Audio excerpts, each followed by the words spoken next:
Baby, baby, baby, you don't have to go. Stay a little longer, baby. There's something that I'd like to show. I can see the tears in your eyes start to fall. You are wondering, am I for real? Oh, the originals. What do y'all know about that? Did I anoint these? No, I did not anoint these. Uh,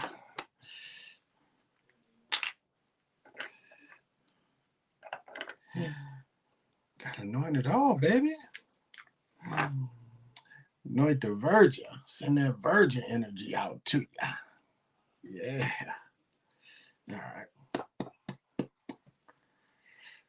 That's everything. Everything is everything.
It don't really want to play.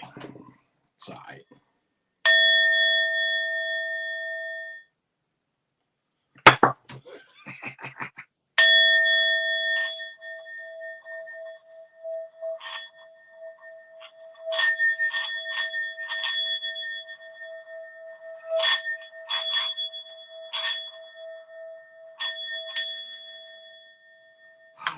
With the power of love, anything is possible, baby.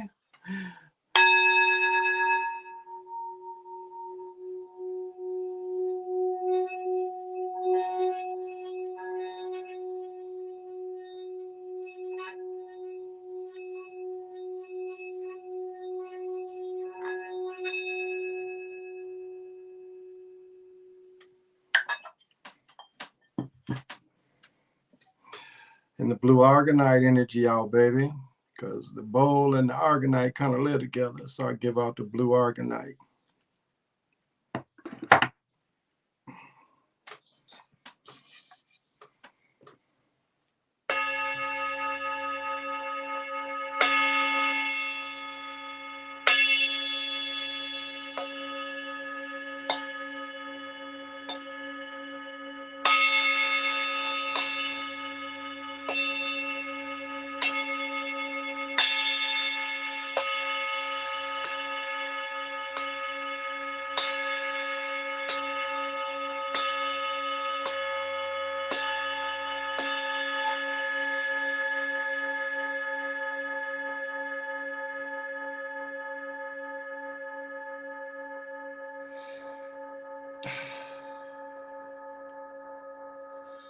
All right, motherfucker, you're getting heavy.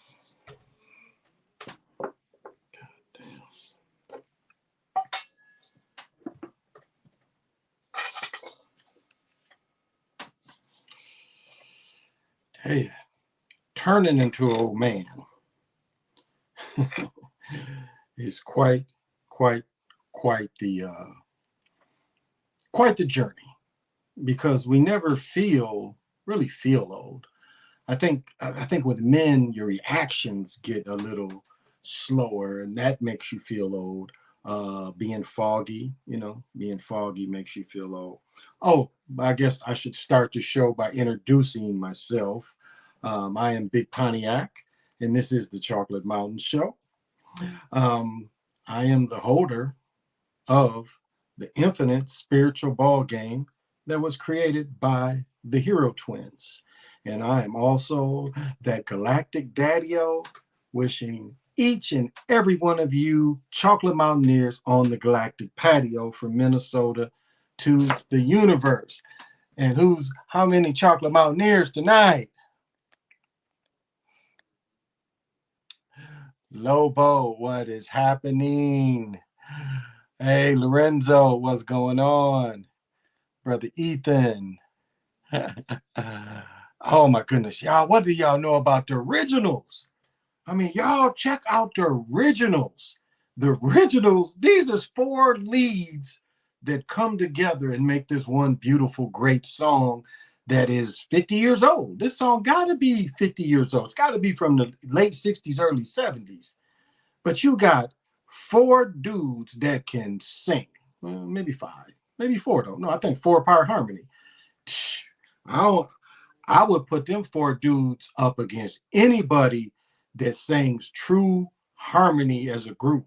Sometimes the Temptation didn't always, but I would put them up against anybody. Seems like I'm looking at something. Something irritating me. Hey, there he is. PJ Allen. What's happening? What's happening? Thank you for joining. Necessary Evil. What is going on? And I want to say this, Necessary Evil. I want to say this, and I was gonna share it with Sly whenever I got up with him, but I'll say this. Because you and Sly had me thinking, like, and this is something we don't see anymore. We don't really see the difference in being brave and reactive. I don't think we raise a generation now of being brave. Like, I was taught as a very young man, action replaces fear. Because I was definitely, I can't say definitely, but I was shy. I was even shy as a young man. Even as a Mac, I was still shy, when it came down to it. Like when it would be like them, like I'll tell you a perfect example is when I met Florence Hyman, but just shy, you know what I'm saying? Around, a female that's a super Mac. But being brave is not taught. It was like I said in the last, as conservative as it is in my area, the only problems I really had is with some niggas. And some niggas was acting out of pocket one night. One nigga had just broke up with this girl. And we had a baby under me. It's a 4 unit. And there's a baby under me. And, he's knocking on the windows over some petty ass clothes because she bust this dude out. He in her house cracking on a girl that's like 15, 16, 15. I think she was 14, 15 at the time. And so, his girl put him out. She's like, this is such disrespect. She later brought him back after that shit. But like, before all this happened with the people that was the major players of it, what are the dudes that was in the group of them? I was leaving and he put his goddamn arm around me. This dude puts his arm around me because we're kind of going in opposite directions. I'm coming in the apartment and it was like my hands was full of shit. And I just remember the way I felt. It was like if my hands wasn't full, I really would have just pulled my pistol and put it up to the back of his head. I mean, that's how serious. And later it came to it. Like, it came to like, are you really going to try to impede on all of us? And I think even what my son saw, it was like, be brave. Because I was in the mindset of dropping 3 dudes, just straight up react and y'all going to get dropped.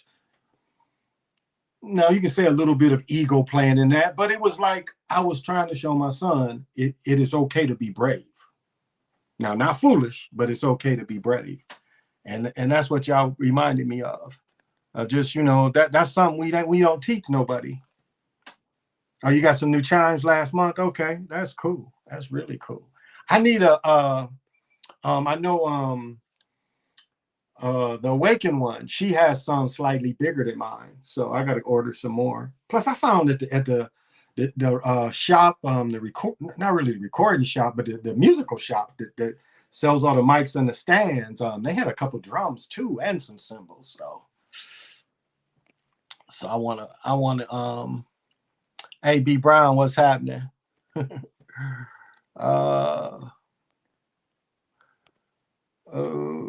I heard that I'm recording the videos right now. Oh, okay. Let everybody. Hey, Brisk Clown, how you doing? And I just want to say that that's a real thing on being brave, and that ain't taught. In our environment today, being brave ain't really taught, and that should be taught. It should be taught. You should teach your children to be brave. Now, not foolish. I never said foolish, because like one thing that if you looked at how dudes was brainwashed, that's part of my generation that went to Vietnam. These dudes is watching cowboy movies growing up. I mean, read the book Bloods, but read a lot of them books, even about the European Americans that went over to Vietnam. Their idea was straight up the cowboy movies, John Wayne riding in. So this is their mentality when they go over there. Like watch We Were Heroes. Watch We Were Heroes with Mel Gibson. The first time the West Point commander is in battle, they see a dude running, he chases right after him. Like that, like really it was almost like go chase the Indian, not knowing they was being set up for an ambush. But this is how, foolish this generation was raised. Now, I watched the same cowboy movies, but I think the war protest, the Panther movement somewhat as well. I mean, I saw a lot of brothers being brave in situations. And my father was a bad motherfucker. I mean, as much as I say he was aging and shit, which he was, but he was a tough dude. And he was brave. He was extremely brave. Now, I told the story before. This dude, he told these dudes to quit racing down our street because it was like a nice little quarter mile, no signs, no nothing. So dudes would come off the highway and race a quarter mile, and it ended up by the pool hall where they gambled. So it was just a nice little quarter mile. Them Hemis could run. And my dad had told him, he's like, drive, because it was a gas station across the street from us. My dad was like, yeah, drive fast by my where I live.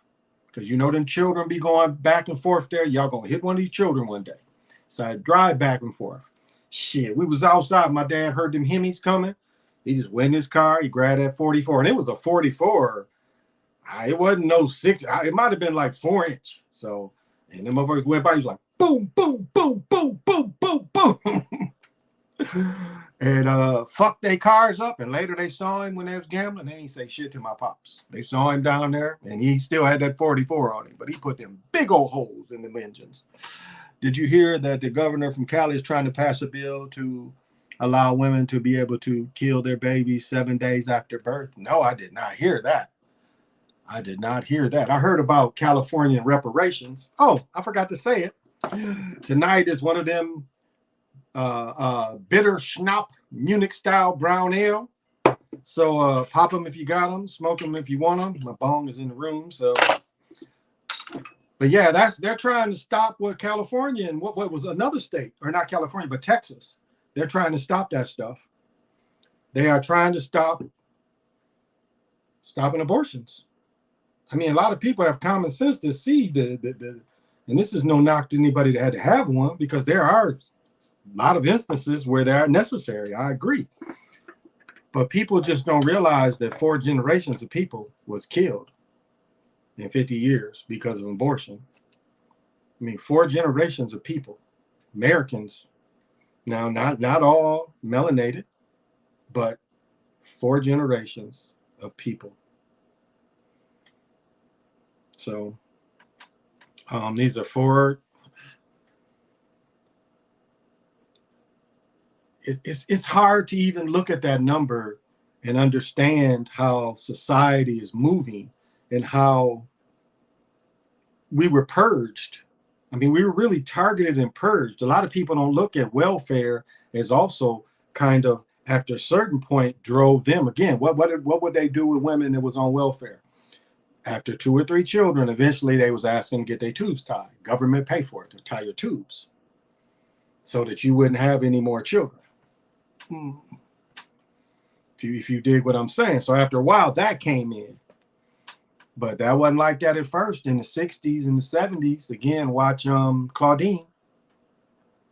As long as you keep the man out and keep the man running around and we'll chase him with child support, that's the life.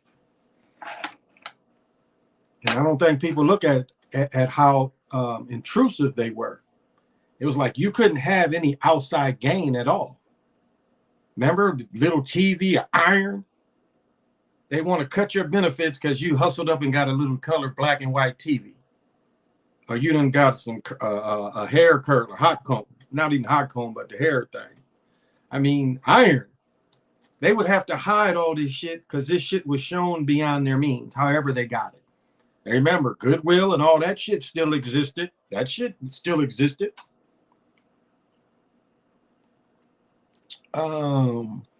That's something I don't understand. How they're going to have reparations when majority of melanated people migrated to Cali from the South. Yeah, that's a good point. But you know, like what they were saying, what reparations would be. I told my brother, I was telling him that, and my great grandfather that I knew was born in the 1880s or maybe the late 1870s. Yeah, I think he was born in 1890. And then my great grandmother was born in 90.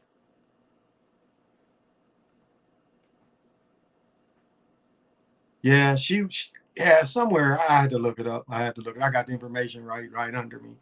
But so the way they're asking is saying if you got if you have relatives that were slaves or free persons before 1900, that's all they asking for. That's easy for me. Hell, my grandmother's born in 1915, but my great grandparents was born well back into the 18, and then we even knew who their parents were.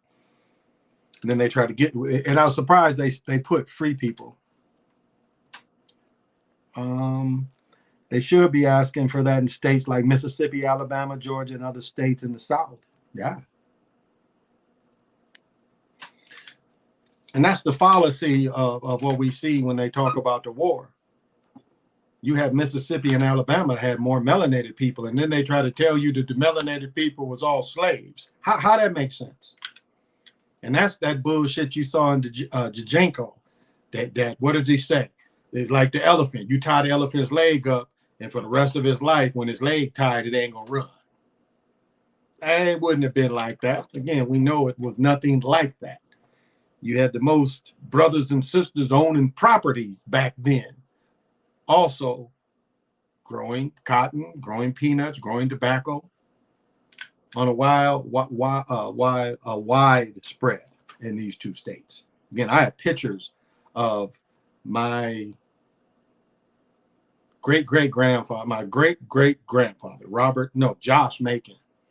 And he taking pictures in 1848. Now, slavery was supposed to be so bad. How's this man taking pictures?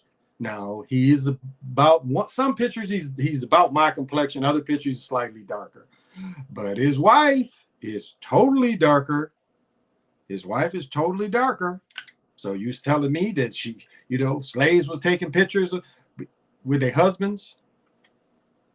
So that just blows that lie away. But what the reparations should be for is Jim Crow. Because that's really when things changed with Jim Crow. And people don't understand that about history. Wasn't the slave. See, they would rather tell you about history than really their actions during Jim Crow. Because that's where we see the switch. We see the switch during Jim Crow. We don't really see it before then. When the real rebellion against the government, when state governments was attacked in Wilmington, Louisiana, you had state governments attacked. And the federal government didn't really respond in kind. Now, they were so worried about keeping the government together, but when these governments were attacked, they didn't send in federal troops. So something to consider. Um, and one thing they should be asking for. One thing I want to say is I was with saw a lady yesterday. I was gonna say I was with her. I wasn't with her, but I know she has some very beautiful bracelets on. And I know I made this statement, and I kind of want to clarify what I meant, and not really clarify, but it's really a hard thing. Like when you see a lot of people that you know have sold their souls wearing the crystal bracelets, it stains it in a lot of ways, and that could be on purpose. That could be them trying to pull something negative out of the bracelets, which is very possible. That's what it seems like. There's some kind of negative energy out there that they want to use the stones for. Now,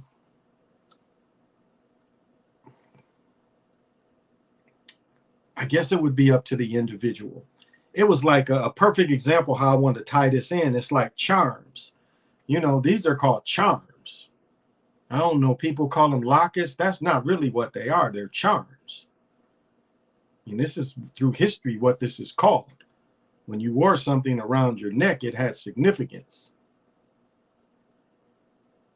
And Voodoo would definitely call these charms.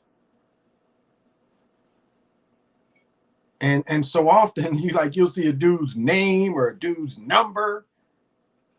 What kind of energy do you get off of that? And so I guess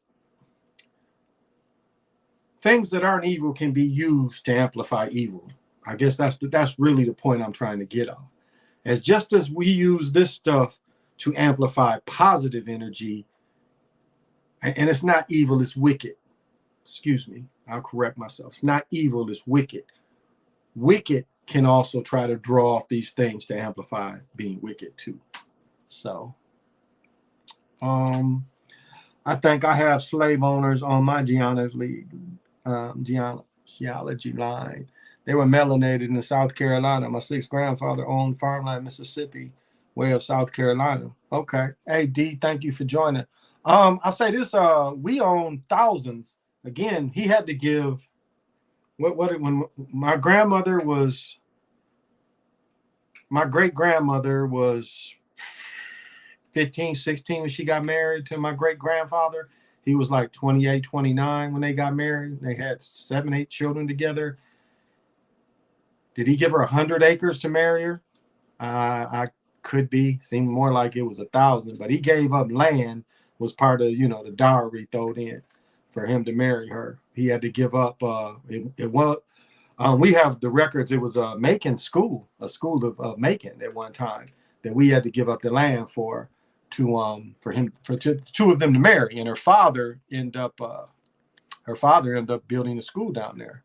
One time there's a picture of Booker T. Washington with one of my great grandfathers. I don't know which one. I don't know if it was Hunter or it was Josh Macon. I'm not sure. My uncle said it was Josh Macon, but more than likely it would have been Hunter. My great grandmother's mother or father. I heard some where the term cowboy was termed for the melanated as a term cowman were for the Caucasians heritage. Can't remember whom I heard that from. Well, I guess there's a lot of different ways you could look at that too, because a lot of that could even be tied into the Comanche.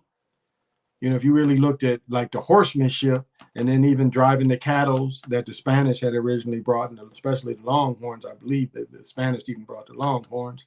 Could be wrong there, but that came in some ways. Even the conquistadors keeping their cattle that they brought over, because again, a lot of this stuff didn't originate in America. So it goes back to that, though. Some of that, as the Comanche were very good in moving large hordes of people, hiding from European cavalry, European army. They were very good at that. So, yeah, I guess some of that would probably tie into that. Jane Doe TV. I heard some where the term cowboys were termed. Okay. Yeah, so I don't know. Hey, Dread, how you doing? Oh my goodness. I don't know what kind of energy. I had to look up what the planetary positions was. I really didn't look that up, but yesterday was very high energy, no doubt. The energy was outstanding yesterday. Um, Not bad today's. It was a little residue from yesterday, but yesterday, and the way I want to explain this is definitely if you watched Dr. Manhattan, you watched that show that had Dr. Manhattan. And remember, in the end, they tried to blow Dr. Manhattan up, thinking that, they blew him up, that would get rid of him. And yesterday, meditating, I had to do basically the same thing. Um, I don't know if I call this guides, but there's a reality I tap into. I call them candy people. That's the only way I can describe. Everything is vivid, now or later colors. I, I can't even describe it. I mean, it's a movie where I could show you one of the characters is the best, but I can't really describe it. But anyway, um, what was so cool is like I was just in this vibration of it. And so, because I was like almost looking at my self in their reality. That's kind of what I was doing. And as we were like, the two realities were starting to merge, I was like, at first, a little fear hit me, but a second, I'm like, I'm gonna blow the fuck up. And I just remember like that it was like at first I hesitated. I'm like, what am I gonna do? I'm like, no, I'm just gonna blow the fuck up. And I just felt that just massing into a million pieces, and it just felt so refreshing, like when it came through, because we like both merged, and I just like blew the fuck up, and just coming out of that was really really awesome. I mean, it was just such an awesome because it was like there was a fear, a hesitation at first. And the other thing I want to say, um, oh, thank you for the kind words, though, Dread. Hey, Mo Prim, thank you. Very nice. Um, I'll say this now. Sometime, well, let me premise it by this. Oh, here we go. I'll be honest. Quantifier. I'll be honest. When people say that shit, they quantify it. They quantifying the answer. But anyway, I talk about this. Bomber hit me to this, but he don't really practice this. Not practice. He don't practice this. So kind of got in the thing where I start, because I said before, I don't really call out stuff. No, not really a lot like that. I tend to just move where the energy kind of comes. But with the czars, I know they can come to me. So lately I've been kind of calling this energy out. I've really been like trying to go into this thing. And so today when I meditated, it was really cool. So, and it's funny, it's almost like that TV show where dude was possessing people. They showed you that show where he was going in possessing people. I mean, I don't think people get that. Lovecraft on HBO was a little bit of that. But this was a weekly TV show where he possessed people every week. I mean, this is what the show was about. He possessed people every week. And they're like, oh, he could time travel. No, this motherfucker was possessing people every week. And through his possession, they had challenges. If you guys remember that show, somebody can put it in to help me out the name of it, but that's what he was. He czarred through, he possessed people every week. And this was a hit show for five, 6 seasons. Straight possession. Not exorcism possession. Hey, there she is, Jody. Not exorcism possession, but I mean, he was possessing people, and then they had a goal. So, I've been calling this energy, and, sometimes when you call and try to bring it in, it just doesn't happen at that moment. So today, again, I didn't feel the energy as strong as I did yesterday. So today, I'm in it and I'm in it. And next thing I know, I look up, I'm holding a damn ordnance round. And I stick the ordnance round in and we blast that motherfucker. And I stepped back and I was like, God damn. And I was in fucking Ukraine and I had zarred into one of these soldiers. And we were sitting there talking about how, one of the superiors came and was asking, how much we've been doing. And we was talking about constantly bombarding these motherfuckers. And so I don't know, it was like it was so interesting. And then to come out of it, I had to write it down. I'm like, oh shit. But it was like I was at that shit, bombing these motherfuckers. So you say, is it real or fake? I think, like everybody says, I think the general consensus is some of it's real, some of it's fake. But I definitely was able to see through one of them Russians' eyes. Now that's the second time I've been able to tap into a Russian, because again, the person who made my harmonizer, my cylinder, I was able to zar into him to see where he lived, his workshop, how he made my cylinder. So yeah, it was quite interesting. It was quite the experience though, because when I was hearing because it was like I was hearing the Russian speaking and I caught it was a different dialect, but I was like, I understood it. And I was talking back to him. And I mean, we were talking, but we were still sending this shit flying. And I think it was bigger than a mortar. I think probably some type of recoilless gun. So I don't think it was quite mortars. I think it was a type of recoilless gun. But it was like, and telling one of the officers or whatever how long we had been there, how long we had been fired, where we were moving. I mean, it was interesting. And again, this was only given to me. It's hard to say. I mean, it's like I'm just telling you a whole scene, but this whole scene probably in our time would have been, 5, 6, 7, 8 seconds, not a lot of time. But it was like, okay. Because when I came out of it, I was like, no, wait a minute. Who the fuck am I hearing speaking in German? Because, you get a little foggy as the moment moves by, a little fog starts coming in. And I was like, who the fuck, why was they speaking German to me? I remember thinking that after it kind of vanished. And I'm like, who the fuck was speaking German or Russian to me? So that was my little, couple of days of I can astro use topography like a plane. Oh yeah. Well, like really that was one of the first things that I was really exposed to by, like A&T had, it was a homeless dude, and the homeless dude had a doctorate and shit. And he was the first dude, and I don't even know if he's homeless. He was just like going from here and there, and they don't really get terribly cold in Greensboro. But the dude was brilliant. The dude was really brilliant. And I remember I used to hate smoking weed with Rasta men, because these mugs would really literally be 90 degrees, want a newspaper up all the windows and just smoke, and all the smoke is just in the room. And so I found an excuse to leave, because after so long, that 90 in that hot box is enough. I'm like, okay, brothers, I got a break. And I remember a guy followed me, and like he just like, I could tell he wanted to talk to me. He's like, let me give you this. And he was saying that in Kemet, to be a priest, you had to do a topography. You had to be able, they gave you a spot of land and you had to do the topography. And that was how you became a priest in Kemet. Now, it could have been other civilizations that used this.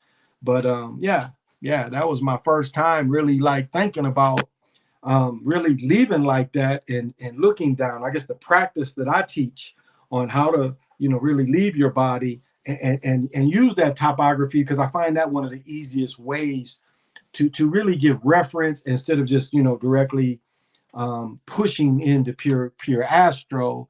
I say you can push through this, to get to that. These Spanish stallions are still Orcawata and Figure 8 Islands off the Outer Banks. We'll walk right up to you, campgrounds. Also, the energy today has Jupiter conjunctioning Venus. Okay. Thank you for that. I figured it was something. Moon energy. Yeah, well, I mean, we should be going back up because what is the full moon? The 16th? We get into the moon the 16th. Great energy, but this is when Khazar set rituals in motion. Ah, okay. Thank you for that. Rare energy and when Khazarian energies and rituals are in play. Ah, okay. My great grandfather on my mama's last name was Thompson. I saw her name on surname McKinnon. Road Clements and Road in Hattiesburg in 1889. She was born in 1921. Okay. Yeah, we look at our stuff in the tribes and all the, we've got like I've said the story before. My ancestor that got a big part of Boston, And then he was kidnapped like within days of getting a big part of Boston, and then going back after 8 years and them stealing all of it, tricking his mother into, signing away her land. She didn't really know what she was signing away. And so he went back to Boston there and was only given 20 acres. And I mean, 20 acres is a decent, but when you have thousands of acres that he inherited, they stole it from him. It was like the dude who's credited with discovering Chicago, or really Chicago had been used, but set up the first really trading post. Just think if he would have held on to those lands, because he was right on the Lake Michigan. They show you his lands. Just think if he would have held on to those lands, the generational wealth he would have passed on to his family. But of course, it's hard to see. Chief Sky. You play Madden? No, my sons. No, they don't even play. They play the basketball one. None of them really play it. About 15 years ago, I would play with my son when we first moved here. Because we first moved here, he didn't really know a whole lot of people. So until he really met people, I started playing with him. But he would kill me. I just don't have the coordination. I really don't. I don't have the coordination to. Like, it was one game where it was the 2-man army game, and you had to lift the dude like this, and he had to go to the next level. My son be like 6 flights up, and I'm still like, my guy's like this, and I'm still trying to get the lift up. Yeah, now my boys play the hell out of 2K. They play the hell out of that. My big son that lives here with me, he plays the hell out of that. They go from, different games. It depends on what the group want to play. But they've been playing the hell out of that. If I wasn't for the video game, I never watch hockey. If it wasn't for the NHL video game, I never watch hockey. I used to enjoy, now even going back further, that goes back to Tyson Holyfield 1, when we used to play hockey, because one of my ex-wife's cousin's child is the same age as, like, both of our children are 27. So they were both 6, 7, 8, 9, whatever. I don't quite remember. Probably 7. But he brought, that was the first time I played with the hockey game. So this must have been, shit, I don't think the little boys was born. So this was like 97, 98, somewhere in there. And I want to say the hockey, like on TV, still did the street thing. Like in the video game, I was telling you how the hockey did the street thing. The video game had the same thing when you would hit the puck. So that's how long ago it was. But it did the street thing. I don't even play Madden. I ain't played that game in like 8 years. Okay, yeah, I've never played it. I've played, but I'm not good at it. Madden look real. And I'll say this. I forgot my point. Madden looks real. They definitely put clues in games like Madden and 2K. Madden's still trash. Hey, Nicole B, what's happening? It's funny. My son will talk shit to another person the same way a person would talk shit to a person as they on the real court. And it's like the pride he takes in his character, he never took or had the heart to want to put into work to be that in real life. I mean, the passion that I had for basketball, none of my tall children really had. My soon to be 27-year-old son, he played to appease me. But far as just being a destroyer, he really just didn't have that. I mean, if people were good around him, he would play good. If people were not that good, he would be the best of not that good. And that's what he was kind of happy at. 2K needs to make a new joint. I'll say this, though.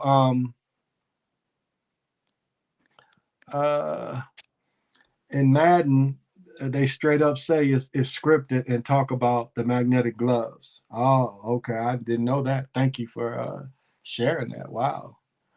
Madden's bullshit needs new joint. Are you aware of the major ley lines that connect the major cities from Maine to Atlanta with 20 miles either way, west to east. Also, the NFL shows cartoons, characters when showing players virtue AL. Yeah, yeah, I kind of agree. Your first question is Bomber talked about that there's granite that shoots all the way from New York and goes all the way through Stone Mountain. I think we have that too. I mean, this area up here is heavily glaciered, but we live on that pink granite. Do I got a piece? Probably got a piece somewhere here on the table. I've got big pieces here in the house because I see big pieces, I take them. And when they was working on the streets 4 or 5 years ago, I got some big pieces because it's one of the highest. The resonant for the crystal is one of the highest. Well, eventually,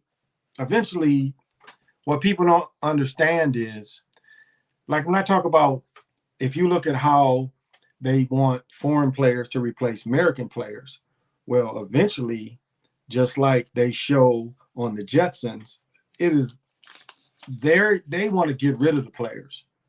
They really do. They want to get rid of the players where people want these controlled players playing instead of real players. Now, how long that's going to take? I mean, they tried to kill football in the 1900s because it was so violent. That's why they kind of changed some of the rules. Because, again, as I mentioned here, Iowa Stadium is named after a brother that came up here in Minnesota and got killed during the football game. I mean, it was that much violence, pressure. Again, if 10 people tackle one dude and just stomp him and punch him, I mean, you can kill a person pretty quick.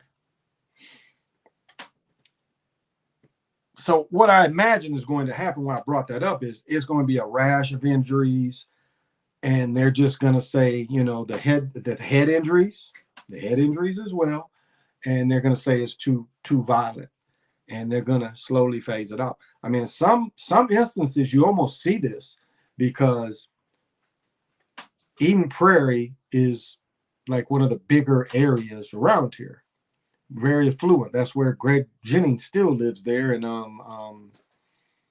what's his name, Adrian Peterson. When I lived up there, both of them lived near me, and so they once had their little boy football was one of the most organized I've ever seen in my whole life. And it was something like when my son played on that, it was serious. It was like you can't miss practices. I mean, it was serious. And my son's team won the championship. And I mean, it was just serious. There was a seriousness to it, multiple teams. But even then, they were seeing the numbers dwindle, where the younger children just weren't participating in football anymore. That is why you see a lot of 7-on-7 now. And it's more of an emphasis on 7-on-7 instead of full-fledged just bumping heads. It's because of that. So I don't know if any of our lives will see that, but it's going to happen. Any connection between the founder of Chicago, Baptiste, and Napoleon, Louisiana Purchase, bordered Illinois, early 1800s, both have French backgrounds. I don't know about if I buy that Baptiste story. I don't know if I buy that because, again, it's like you had to be a mulatto to achieve something. And the whole story is his father took him over to Europe and cultured him, but he wanted to be a trapper and make his way up, to those areas where it was people already living there. I mean, there's several tribes, Potawatomis, mostly. So I don't know if his story, all that, because that's what they do. They always want to put a European, like Osceola. You can't even look up Osceola. They got him stamped Parker to the back of his name. And he himself said that dude wasn't his father, that he didn't have any European in him.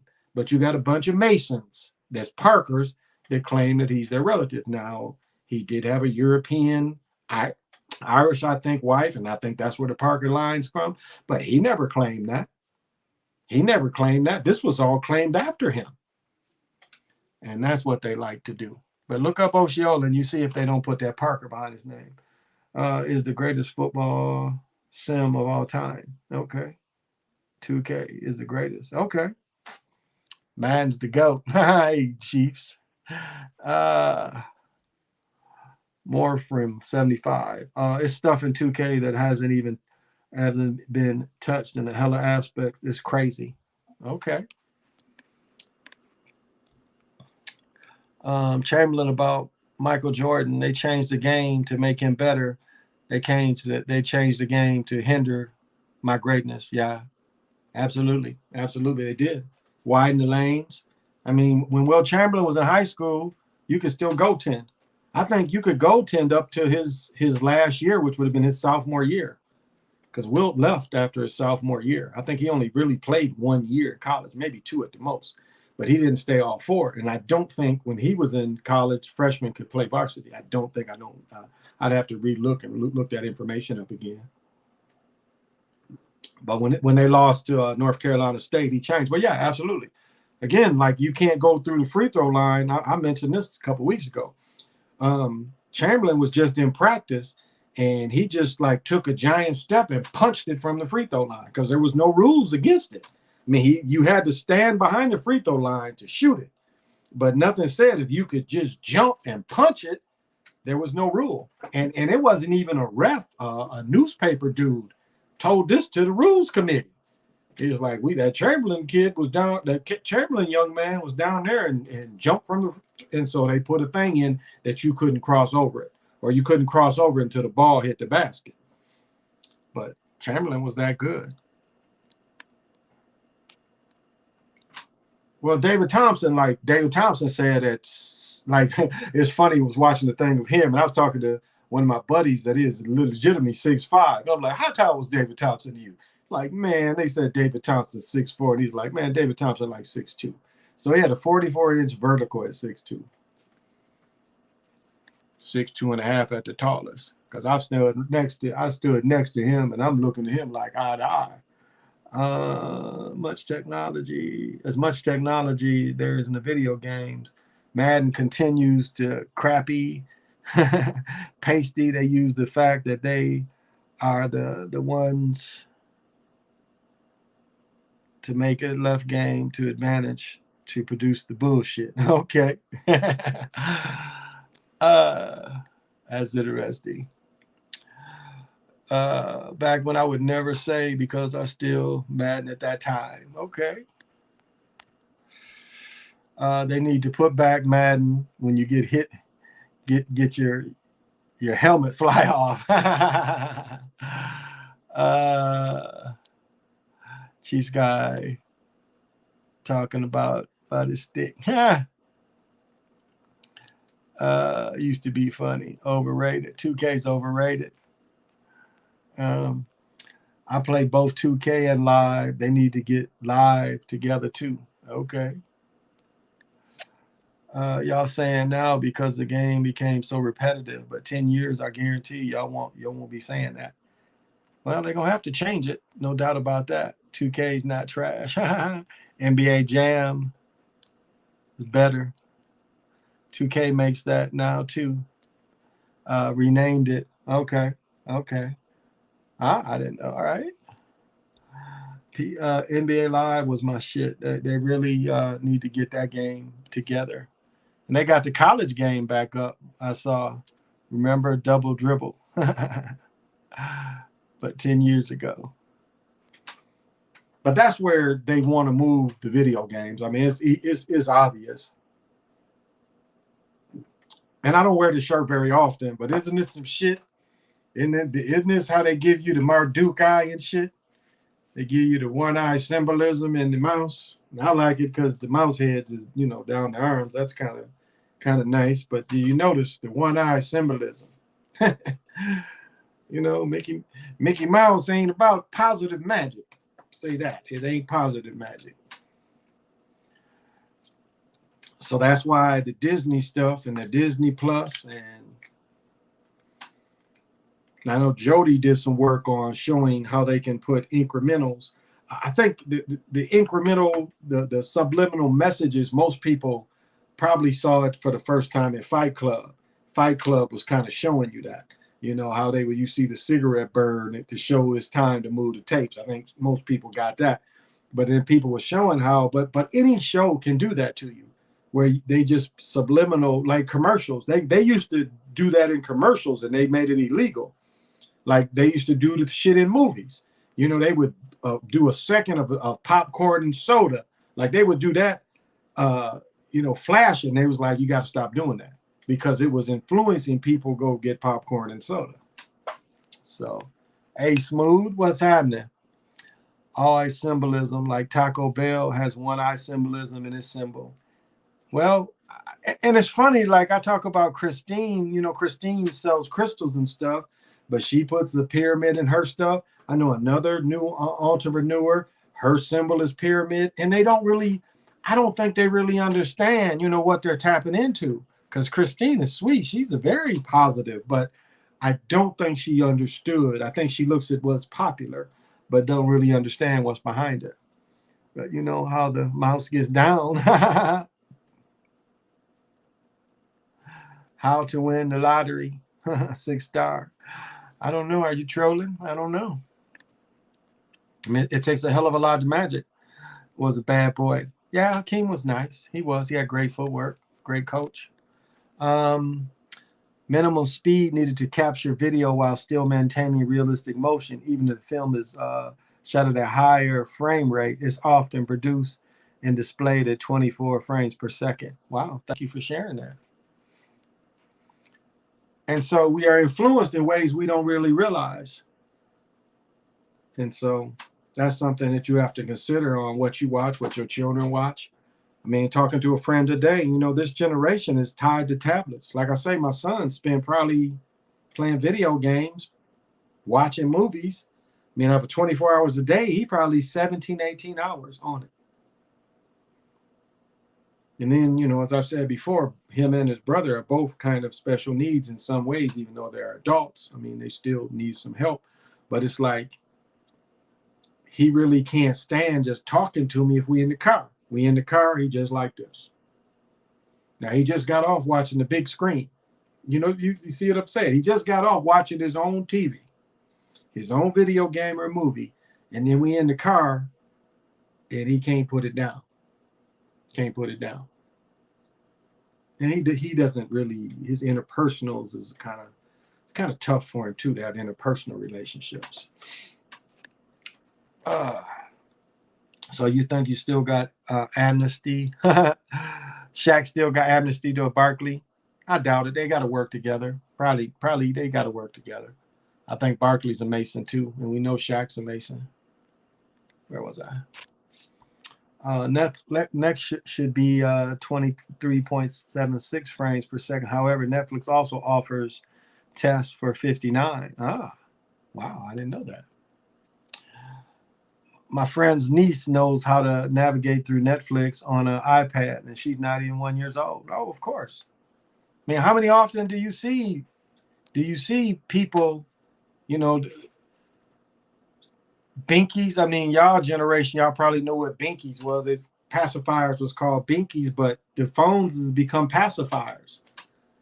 If a child is, you take them out in public and they acting out of hand, you just give it to them, and they're like cool with it.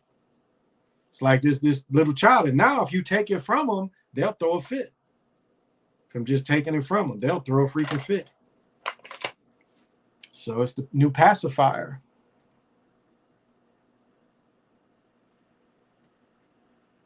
But yeah, Lobo, that is how they are.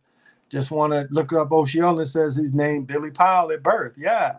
But they listed Billy Powell as his nickname. But Billy Powell was the father's name. Yeah. Research, if you look up Billy Powell, that was supposed to be the father's name. That was never his name. And so if you look at where his mother was, it's very just consequential. It's a coincidence.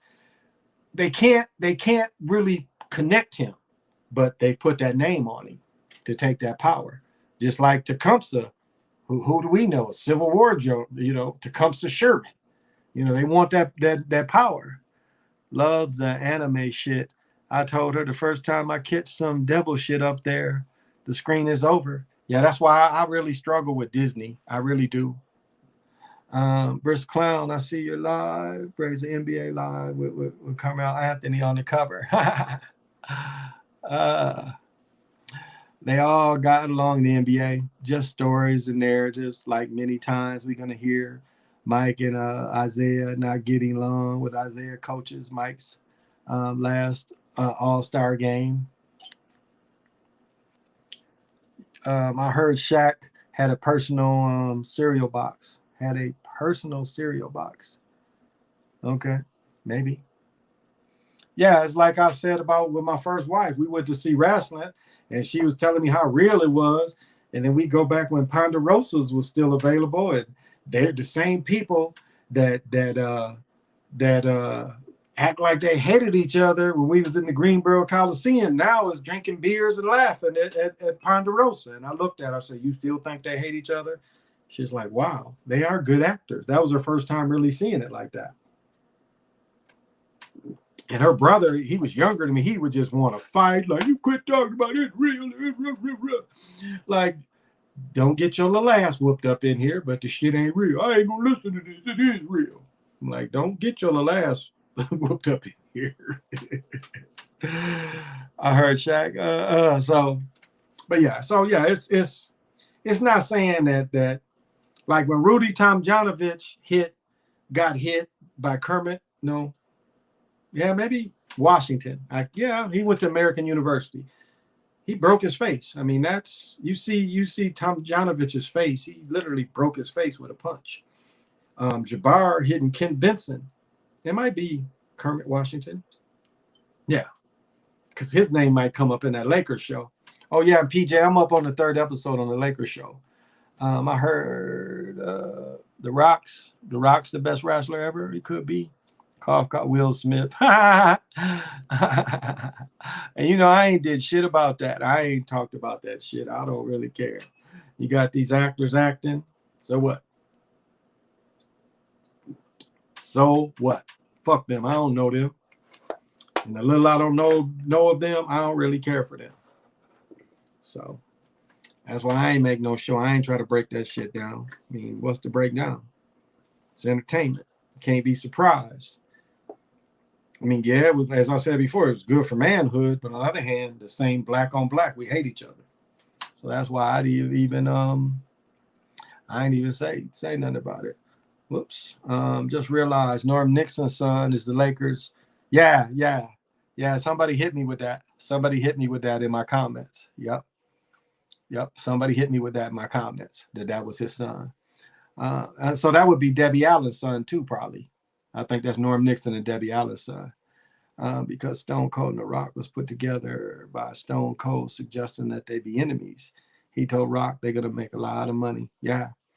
And I think Rock would have had a longer wrestling career if he wouldn't have messed up his knee in college, because that's what really killed his pro aspirations. He said I think he said he tried out for Canadian team and he just couldn't take it anymore. Getting your wheels go off and you're an edge rusher, kind of hard, because they will go after them knees if they know that. Just look back at Dick Bucket's career. Because Stone Cold. Okay, you read that. Oh, yeah, I watched the fourth when I get in the morning. You see, Buddy chopped it up in the trunk. Yeah, I saw that.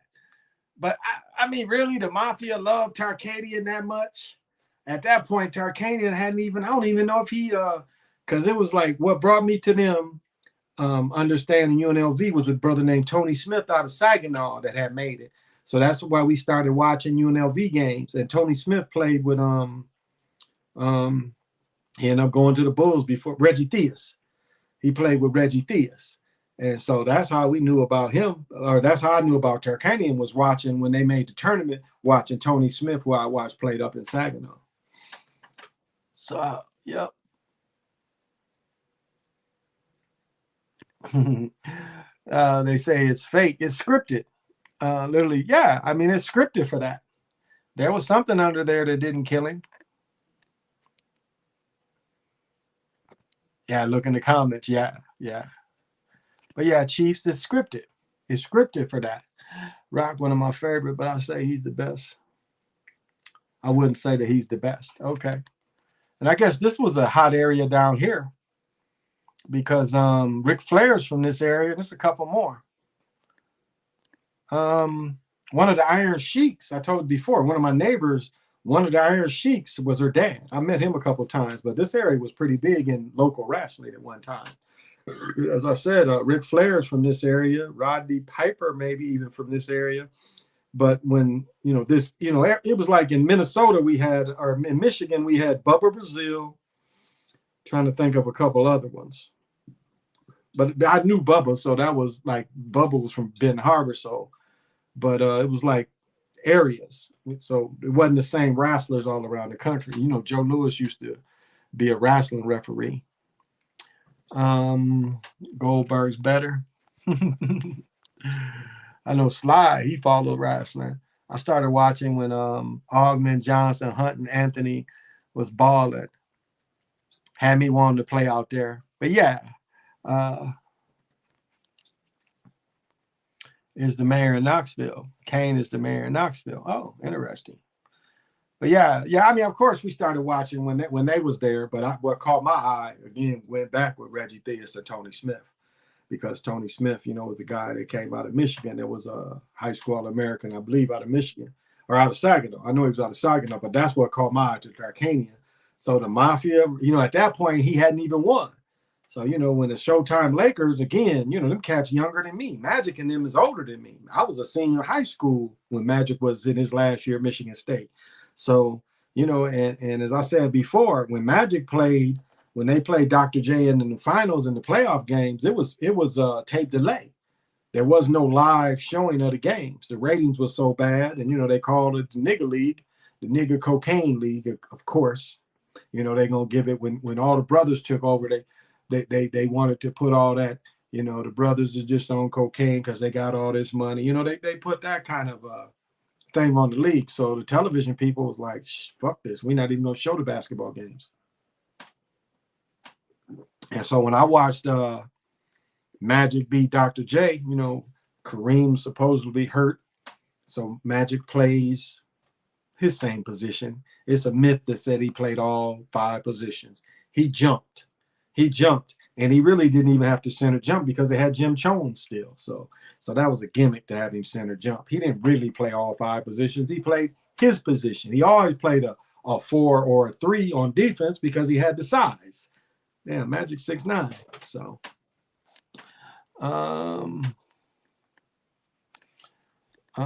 yep, the Midwest circuit for wrestling was off the chart. Yeah, it wasn't the same everywhere. Ric Flair from Charlotte. That's where they have him booked. I think Mr. Perfect from Minneapolis. Okay. He could be from. Okay, yeah, I could be wrong. All right, he's from Charlotte. Who is from here? Maybe it's Roddy Piper then. That's from here. So I'm wrong. Thank you. Goldberg with his yeah. Remember Chuck Norris fought Cayman. Chuck Norris fought him. Because Chuck Norris and the one guy recently died. And Enter the Dragon, the dude that had the cut on his face, he died, I think, last year. That guy, like Chuck Norris was one of the national championships. And O'Hara, he played O'Hara and Enter the Dragon. I think he died last year. But that dude, that's what Bruce Lee did, is he took all the, Jim Kelly was another one. And what is the cartoon that makes fun of Jim Kelly? Shows Jim Kelly being fat. Is that the Boondocks? It shows he being fat and still trying to teach karate as he's older and fat. The hell, Mike Tyson did wrestling. Joe Louis got hurt. Joe Louis did wrestling one time. The dude damn near broke his back. Joe Louis just thinking his script and dude near broke his back. Almost like, remember Rocky movie when he gets killed by the Russian, and that Russian ain't that tall. But when he gets killed by the Russian, Joe Louis had a very similar experience where the dude actually tried to break his back. Put Joe Louis in the hospital. Joe Louis was strapped for money, and that should be, and that might be just a whole. I might just have to do that whole thing about Joe Louis and how he was hounded. Or if anybody else wants to do their research, it is so sad what they did to Joe Louis. People don't know. I mean, Joe Louis did 2 charity events and got hounded for the taxes of money he never even got. He gave his purse or his part of the purse, because his manager, and I want to say Tex Richter was his manager, which was the same dude that managed Jack Johnson at one time. I do believe, you can look it up. I don't believe, excuse me, but far as I think that is correct. But he took his cut, but then he didn't give the write-off to Joe. And even though Joe explained that he never saw the money, again, Joe Louis couldn't read or write. Muhammad Ali probably couldn't read or write any, or very little. Same with Joe Frazier. Yeah, Lobo, he's the mayor there. Booker D tried to run for mayor of Houston. I heard Bert running for the mayor. Okay. Why people say Chuck Norris will whoop Bruce Lee? That's crazy. Well, I think if you looked at Once Upon a Time in Hollywood, there's some truth to that story. They tried to, the Lee family tried to shut that scene down, but the people that were around say something very similar happened. They said, matter of fact, the person was really pissed because he really did dent in a door or a car with Bruce Lee. Bruce Lee was a little dude. All theater, very little dude. What, 5'4", 5'5"? I mean, he could probably whoop Prince, but he wasn't going to whoop a whole, size and strength and the ability to take punches got a lot to do with that. So that's what you got to consider. I mean, a 5'5" man and the energy he's putting. Now, there are some expert, yeah, but I mean, adrenaline when the other person is fighting you, what Bruce Lee had wouldn't have gave me advantage. Hey, Sammy, Scott Steiner is from Michigan. Oh, Scott Steiner is from Michigan. Okay. And I know Bubba Brazil. I think the one dude, he started off called the 1-2-3 Kid.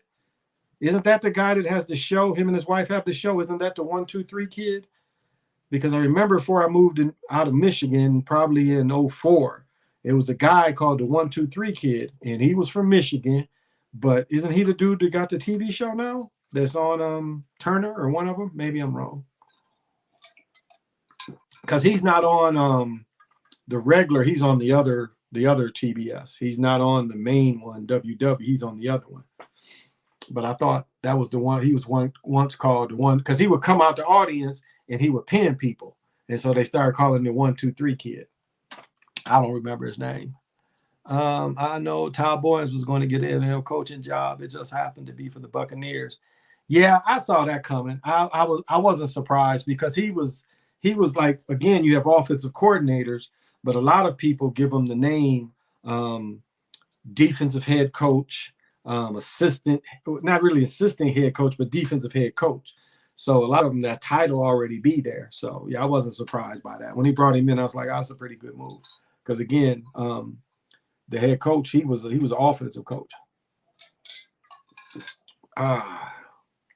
So I'm not surprised. And the NFL wants to hang on to Brady the same way they wanted Jordan to hang on. I mean, again, I see more desperation in the NFL on wanting to keep Brady because it seemed like at one point they wanted him out because there ain't no breaking news unless they really want. It seemed like they was trying to push him out, and his hesitation again, maybe that's what they wanted, but it's not realistic that this 47-year-old man can sit back there, consistently move the ball downfield, and he don't get hit.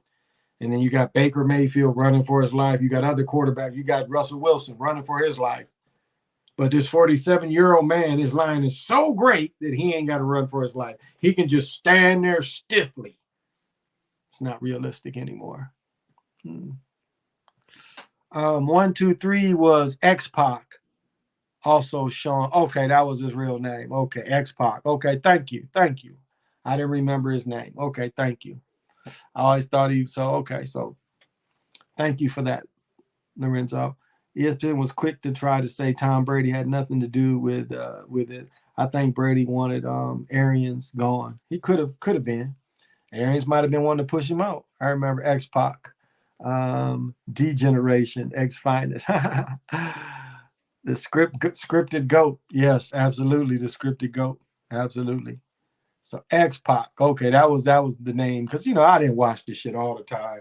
My son was little, he would giggle at it, but he never really cared for it. Even though we had the men, we had the ring, he wasn't into it. They played with it because they just liked the ring and throw men in each other. But I don't think my children were that into it where they asked for giving. I bought the shit and they liked it. Hell, I had an old Rock'em Sock'em. They liked that more. The old 60s game, the Rock'em Sock'em, you know. Now, did you see the electric? You can play the video game like this, Rock'em Sock'em now. It's come a long way. It's come a long way since that. You knocked my block off. That's not a commercial. What are you going to do with your pennies, Popeye? Buy more gumballs. That's an old commercial.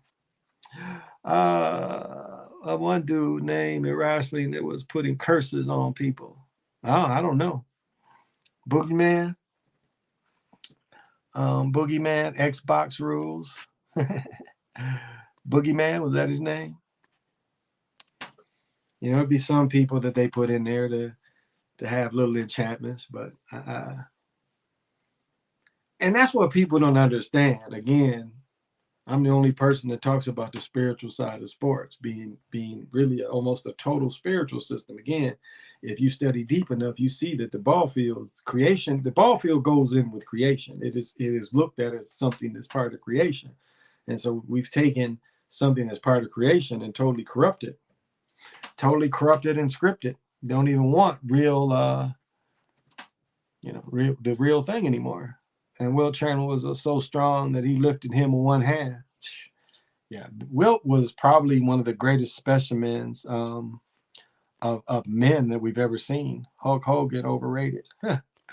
Wilt was probably one of the greatest sports athletes ever. I mean, people don't understand. He was one of the few that would dominate today. He would have dominated if he played Jabbar. He was the first person I saw block Jabbar's sky hook. Blocked the sky hook. Shit, he was over the middle and beat that shit back. You know, they broke the 33 game. It used to be 32. I've said that before. They changed it. The win streak was not 33. It used to be 32. And they've changed that. That's one thing that I can say that it was changed. The win streak by LA used to be 32. Now they've changed it to 33 games in a row. I just caught that in the last year. But yeah, Wilt played well. I mean, Wilt probably could have kept playing. He probably could have took a year off because he tried to play in the ABA for the San Diego Conquistadors, and they stopped him from playing. They put an injunction. And they put an injunction against him. And I might have said this before, but in the Magic story, the Showtime Lakers, Jack Kent Cooke owned the Lakers before Dr. Buss went in there.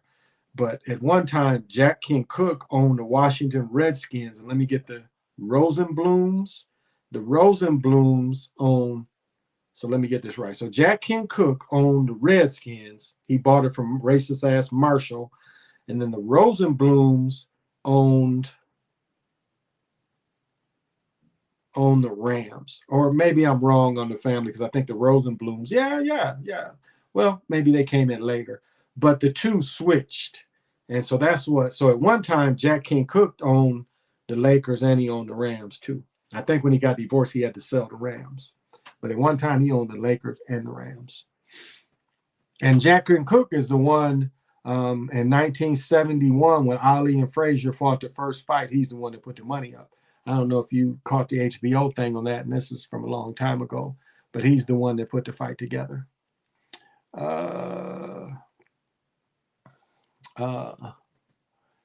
Yeah, Papa Shogun, that dude was insane. Okay, that was his name.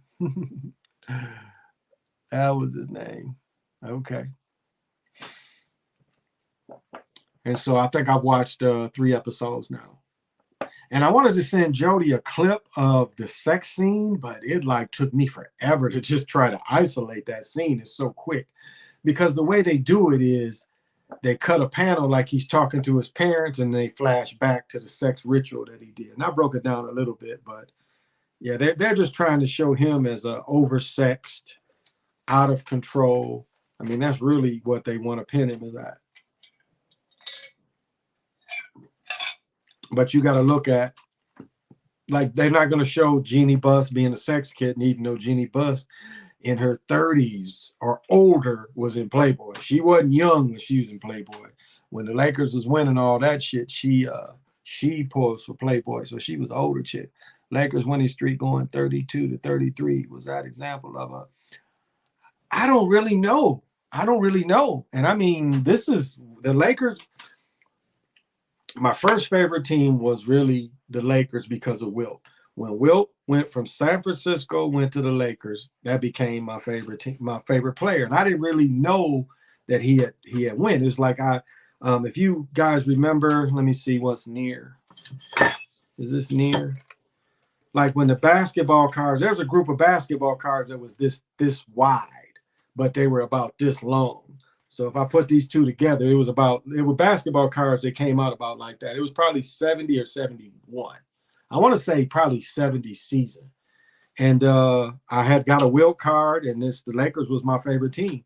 And so I talk all the time about that Don Nelson shots because I watched that game.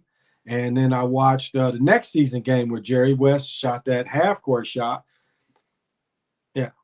And so I watched all this stuff, and so they were my favorite team. But I watched when they had that season, and for a long time the record was 32. I'm positive about that. So yes, they've changed it for some reason. Again, the Mason, putting that Mason shit like that.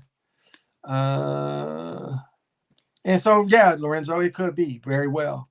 I see Magic didn't like that show.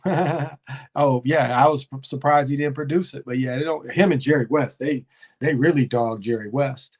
Magic's mama asked him, "Are you eating well?" And he said, "Yes, eating that." Yeah. He was eating the chick out. Yes, definitely. Yes, definitely. Karl Malone tried to hit on Kobe's wife behind his back. Woo. Karl Malone really wasn't very polished.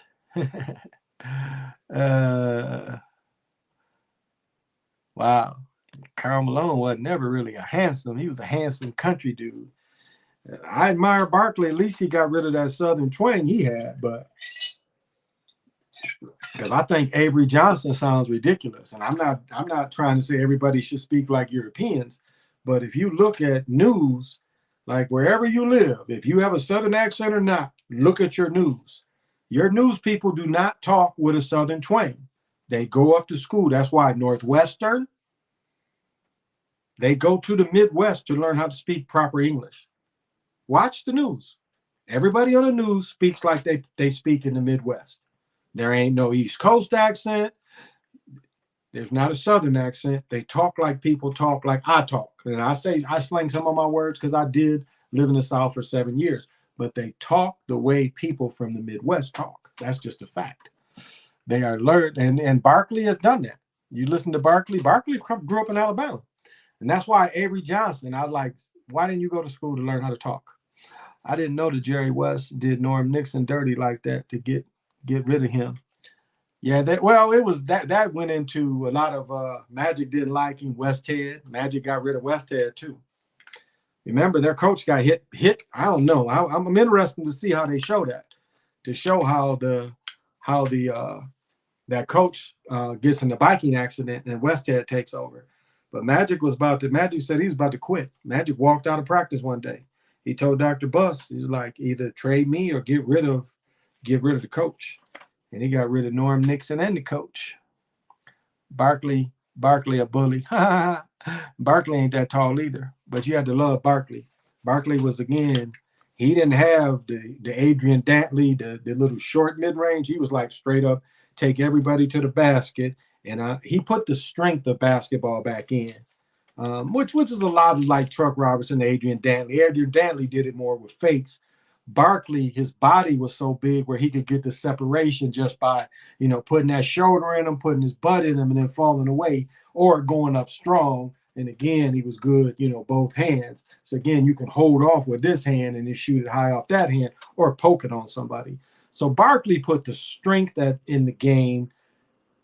I would say Malone benefited from Barkley's type of play as well, because at one point Stockton would give it to Malone, and Malone would do the same kind of thing: back up, dribble, back up, dribble, back up, dribble, back up. Same kind of thing, if you remember. That was part of Malone's game as well. The Lakers back in 03 was a mess. It was so easy for Larry Brown's Pistons to beat them in the NBA Final that year. I still was shocked. I talked about that the other day. I was shocked.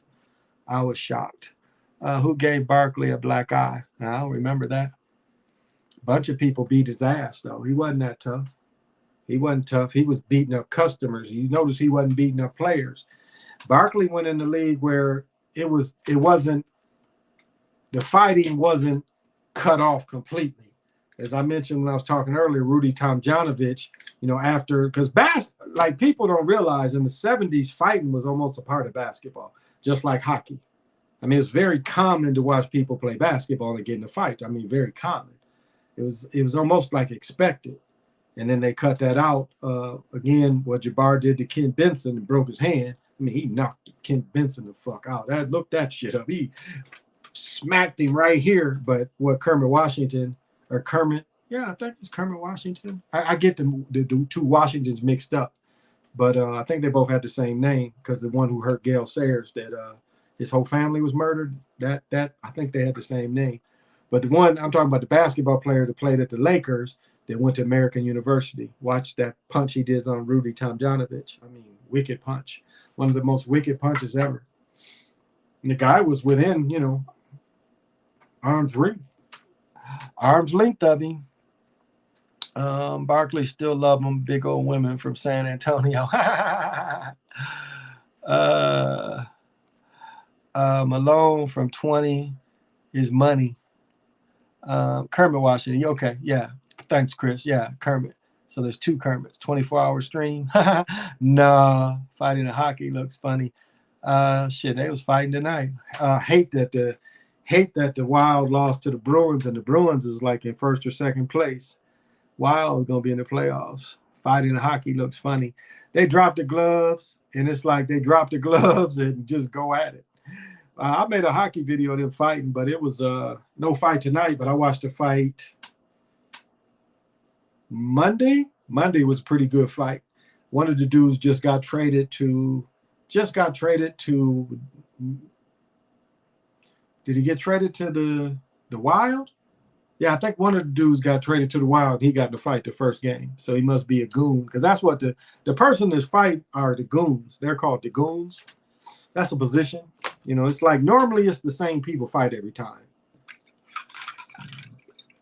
That's why that thing on HBO about the dude in the mafia that bought the semi-pro team, that fighting is so fun to watch.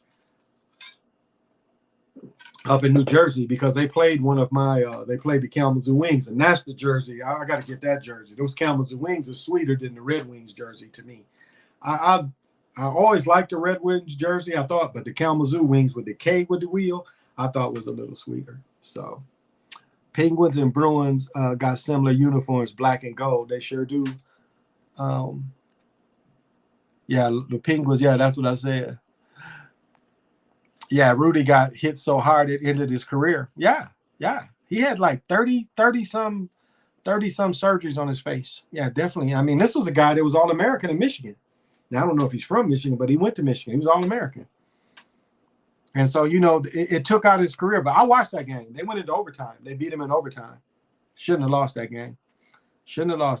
I watched that game. Yep, similar uniforms. Yep, I said the Bruins. Oh, okay, yeah, the Penguins. Excuse me. Yeah. Yep. Bruins beat the Devils. Okay, thank you. Yeah, I did. The Penguins. Yep. Sometimes these pro ball players carry brass knuckles. What? I never heard of that. They don't be carrying brass knuckles in hockey, but they go at it. They drop the gloves and go at it. And it's like not much. But notice this. Both teams hit their sticks on the sides like they applaud in the fight. And the fans go crazy. That's why any of y'all ever, if I really am able one day to get everything going, I'll bring people up here for a weekend to watch a hockey game. And we will have a blast.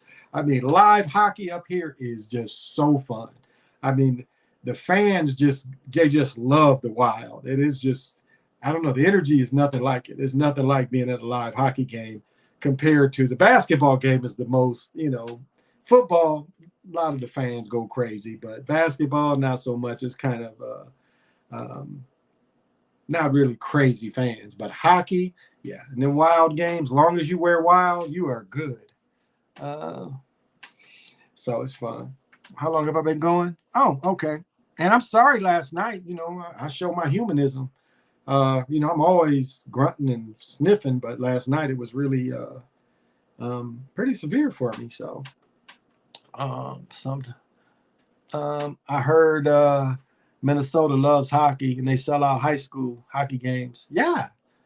I mean, not only that, high schools have their own hockey arenas. Like you go to Minnetonka, they got their own hockey arena. Now, Michigan is called, Detroit's called Hockey Town. We ain't got that. But up here, the more affluent schools got their own hockey arenas. And everybody ain't got hockey teams. Like North High that lost, I think, the AA tournament. I don't think they have a hockey team. But most of the city schools do have hockey programs. But a lot of these suburbs, like what if they don't have like Minnetonka, again, very affluent area. But what a lot of them also do is they'll put the igloos over the football fields, and some of them freeze that over too. And then they'll play in that and then put stands and stuff in that. So there's a couple teams that do that. But yeah, it's big. It's big. I mean, the hockey finals that we just had, Prior Lake made the Final Four. They went to state. Yeah, college hockey up here is huge. I don't know if people noticed this, but if you looked at the amount of women that went to the Olympics from Minnesota, it was like 8 women on the hockey team. I have a friend that his daughter's my daughter's age. No, she's probably 12. She's 12 or 13. She's one of the best female hockey players in the state. And I remember we was talking because we went up there to see when they had their daughter. And their son was already skating. Their son was probably 3, and his son could skate. And he was still my friend was still playing semi-pro hockey. And I asked him, I'm like, why don't you referee? And he looked at me, he's like, what do you mean? I'm like, why aren't you reffing? I mean, you're playing these games. Why don't you ref the games? You're young enough. How? He was like 33 maybe. He's like, I hadn't thought about it. And now this is 10 years ago. So now he's in his 40s. So he's kind of transitioning from playing semi-pro, but now he referees. And he thanks me every time he sees me. He's like, thank you for giving me that advice. Because I rode with somebody in Michigan to try, because I could ice skate, but he tried to get me. He was making a killing. I mean, AAU was paying like, and this is years ago, but AAU was paying like $75 a basketball game. And back then he said he was making $100 per hockey game and doing 2 or 3 a night. So I was like, man, I thought about it. Golfing is the most, I told y'all that hockey games are better to attend than basketball games. It's up here. It's bananas. It really is bananas. I mean, I'm not, you'd have to be up here to see. My son, like my soon-to-be 24-year-old son, my son took him to a game. They went, and he was like, Dad, that was the craziest shit I ever went to. I'm like, yeah.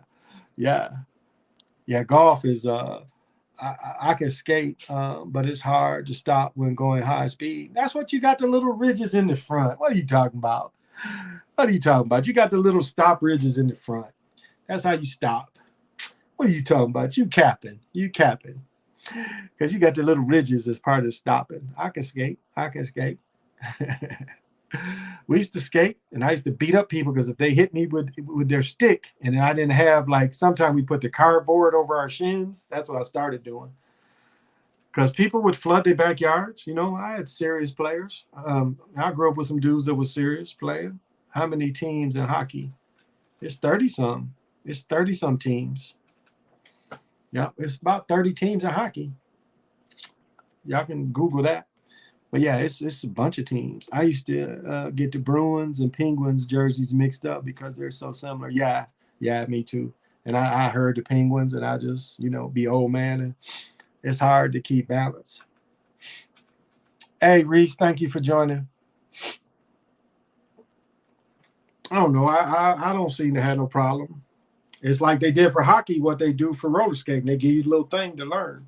You can hold the little thing and push it, until you learn how to start gliding. Like I could never roller skate backwards. I taught myself how to ice skate backwards. And that was from playing hockey. You couldn't really play if you didn't know how to ice skate backwards. If you was just a straight skater, you wasn't going to be very successful in hockey. If you just could go straight, you had to learn how to backpedal and, you know. And I could never roller skate backwards, but I could skate on ice backwards.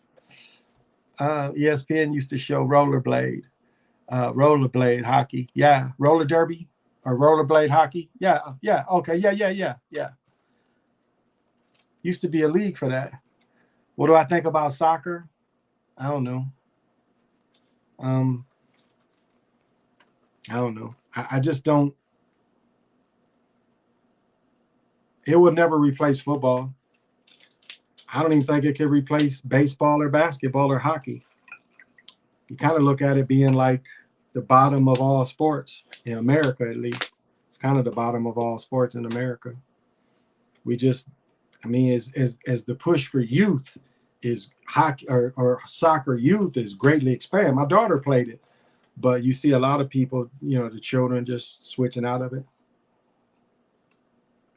I never had any interest. I don't even think they offered it as a child. I don't think in gym they ever offered it.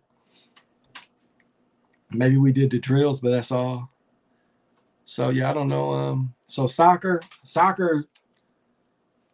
is the lack of scoring hurts it for Americans. Americans like to see action. Americans like to see score. Americans don't really. Now you could, I guess a lot of people could say the same thing happens in hockey, but there's a lot of action in hockey. So you can't compare the two because hockey constantly has action and, you know, collisions. There's really none of that in soccer. There's very little action. So for the average American, trying to compare it to football, trying to compare it to basketball and hockey, you know, trying to compare soccer to those, for the American, it's not enough action for us.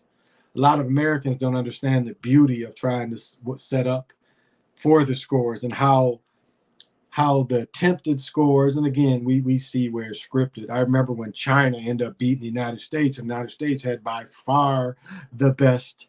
I don't know if it was Olympics, but they by far had the best team, and they let the Chinese. You could see where the underdog Chinese, where they pushed that narrative, and the Chinese ended up winning the gold medal, and America got second. California kickball. I never heard that before. California kickball. That is a good one.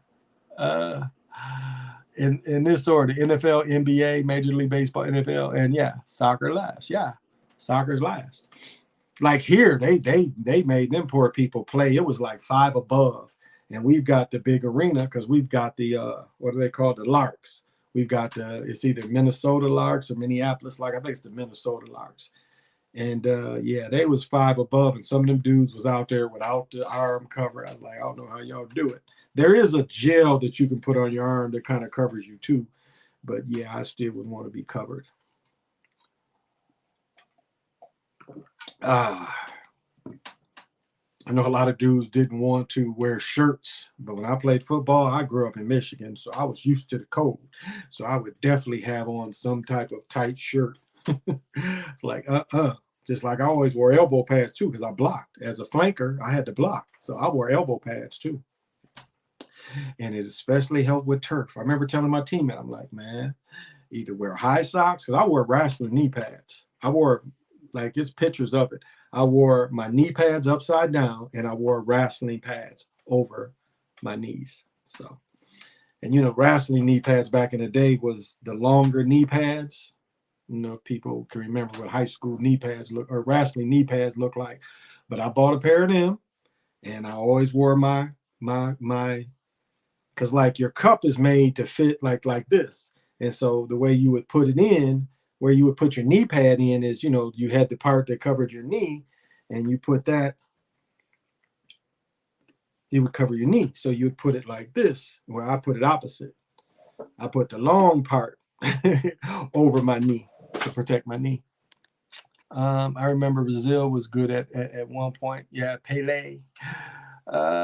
We had a kickball league in my neck of the woods. Oh, okay. I used to love kickball, especially throwing the balls at people. Side note, I found it interesting. Will also slapped the Ukrainian television in 2012 Men in Black premiere. Is that the dude who kissed him?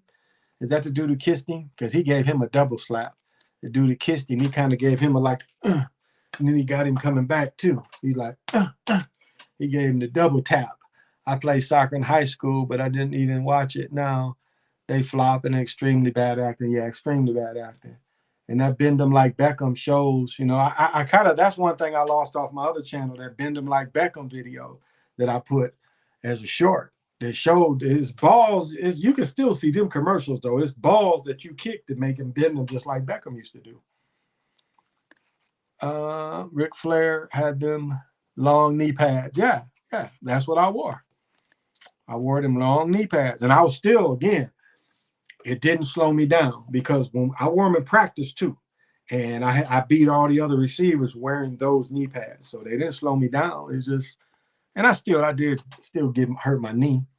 It's also hard to practice playing soccer by yourself or with few people. I think it works better in countries where it's warm majority of the year. Absolutely, because you see some of the people playing, you know, with no shoes on.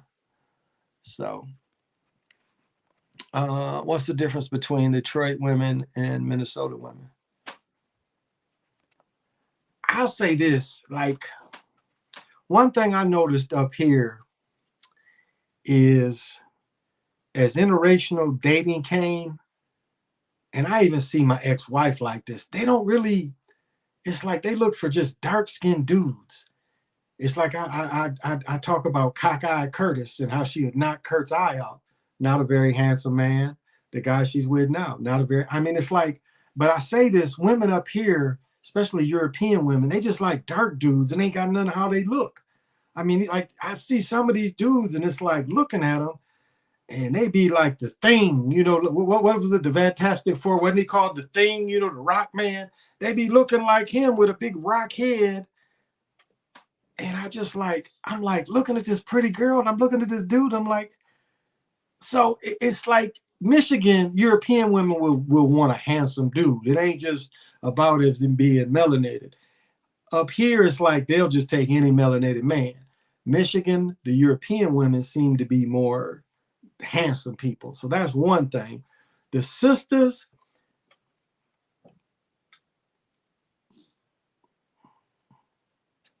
well, I say it's like this. We get a lot of sisters here from Chicago.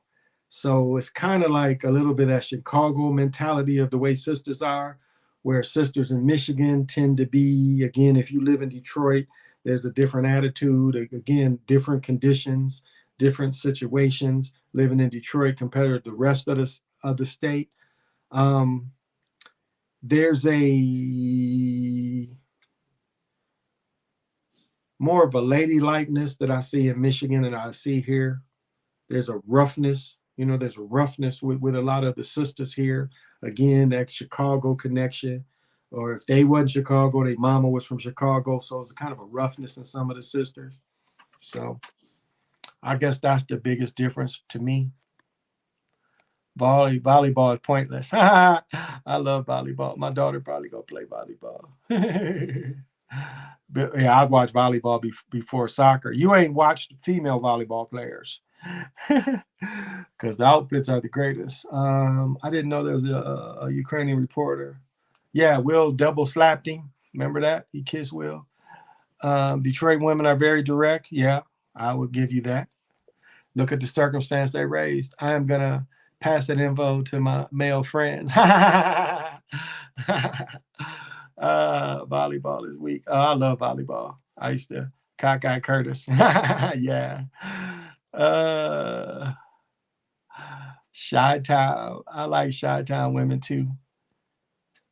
It's like you go out, you know, you go out here, and it, you know, back when I was in my 30s, back in the 90s, you could see even the partying, you know, where's the black clubs, you could see the partying influence from Chicago. Steppers, you see steppers here, you know, people, we call it socialing in Detroit, but a lot of people call it stepping, but in Detroit we call it socialing, where everybody could two-step. I mean, it's like the ballroom dancing, everybody was taught that. I mean, that's, you know, everybody was taught that. Like my girlfriend in 10th grade taught me how to two-step, and that's how I still slow dance to this day. You know, and it's just so many different ways you can two-step. I mean, it's just a ton of different, like even as you dance, you can just, I don't know. Now, when I went to North Carolina, I'm used to stepping, two-stepping is moving. And North Carolina, it was just like throw a little roll in there, but just stay in the same place. And you throw a little roll. I mean, it was just so funny watching them dance. Because I remember the first time I tried to teach my ex-wife, my college girlfriend, she couldn't get it. And she's like, no, we do it like this. So, or just, going between, like one leg, kind of your other leg out, kind of that, you kind of change that rhythm with one leg out, but they wouldn't move. That was the thing. Michigan, everybody's moving and not ballroom fast, but it's like everybody, like you just have a little space where you would just be moving. And a couple of times you bump into people, but that's just how we did it. We didn't, in the Detroit, everybody dances like this. That ain't a New York thing. It's like, where them Flins at? Where them Flins at? Where them Flins at? Where them Flins at? No, YBI. No, YBI. Because YBI probably made this more famous than the Flins. But that's how it goes. No. And the brothers go, yo, baby. And the sisters go, no. No. Then was Detroit parties. Detroit parties was quite fun. How about Jamaica? That's interesting. I just met a Jamaican woman tonight.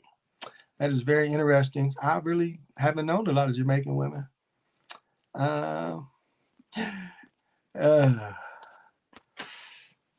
But yeah, that's how you come into the parties. Where them Flins at? Everybody be throwing their hands up. Where them Flins at? Errol Flynns. Earl Flynns.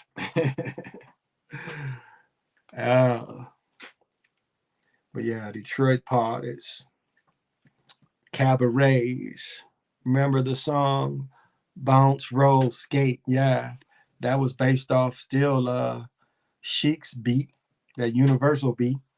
Boom, boom, boom, boom, boom, boom, boom, boom, boom, boom, boom. I mean, if there was ever a Universal beat, that's one of them. I mean, that went through damn near a generation. But that, I mean, what is it any accident that Rapper's Delight had that beat? That was a Universal beat that went through boom, boom, boom, boom, boom, boom, boom, boom, boom, boom. And they put it into New Wave. Another one bites the dust, doo-doo-doo. I mean, it's the same thing. So that went through generations. I heard Jamaican women go crazy, but loyal. Yeah, I met a beautiful Jamaican sister my age tonight. Sure did. It was interesting talking to her. She said, do you understand me? Yeah, I'm like, yeah, I understand you. I hadn't been to Jamaica since the 80s. I told her before I went into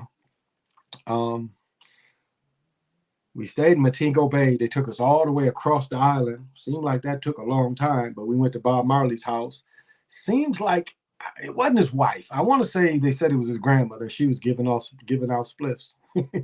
And then I was with these one niggas. They took me up in the mountains, and it was the first time I saw blue weed. I mean, really blue weed. I mean, the shit was not purple, blue. And shit, we was up there meditating, smoking, and I mean, woo, that shit was like, yeah. And then I didn't see blue weed for a long time. I had a connection up in Buffalo. I'd go around Lake Erie and go into Buffalo. Like instead of hitting, like take 23 down and then hit 80, and then instead of going like into Cleveland, you can go north and you can go into Buffalo. Mexican women love hard.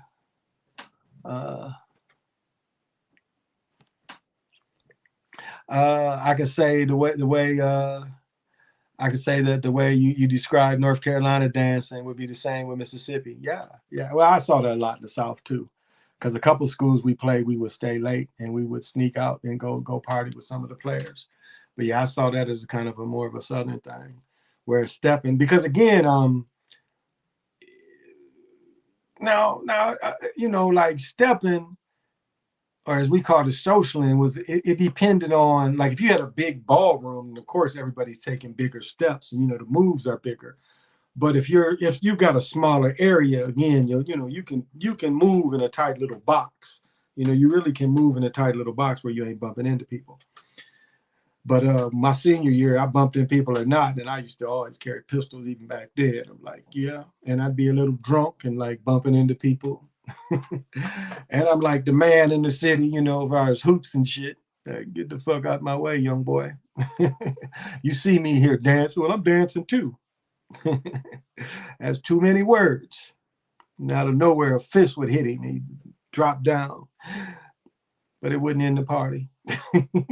Wouldn't end the party. It's like, okay, he got knocked out. Take him to the side. Let him get better. uh, uh, well, guess I'm going to cut it right here. Thank you guys for joining me. I appreciate it. Appreciate the support. Because, you know, it's not easy trying to come up with things to say. You know, I have some basically make sure I got some stuff in. Oh, yeah, I wanted to get this in. I forgot to get this in yesterday. There is a stock that might be worth jumping on. It's called Tilray. So it's Tilray. Tilray was trading at 808. So it went up 8%. It's a weed stock, and it went up there. It's trading at 808. So it went up 8%. This must have been Tuesday. So Tilray, you can buy it at $8.08. Now again, today probably went up a little bit. So I did want to put that out there. I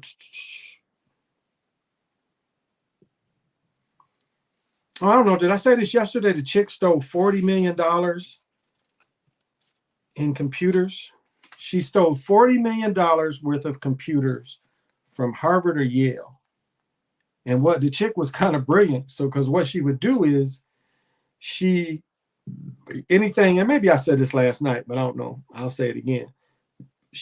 Anything over $10,000, she had to get the university to agree. So long as she kept her spending under 10,000, she was able to order this shit. And she was getting this shit. She had it set up. She had multiple corporations. She had this company. She had a company. She would get in the laptops, get in the computer stuff, and she had a company to sell it, company to wire her money. And she did it for, I think, 15 years, and she hit them for $40 million. She stole $40 million, and they've only learned about it the last year. She's just now going to trial. $40 million. Can you imagine that? You heard R. Kelly's out of jail? Yeah, he's been out of jail. He's been out of jail. So I did want to add that.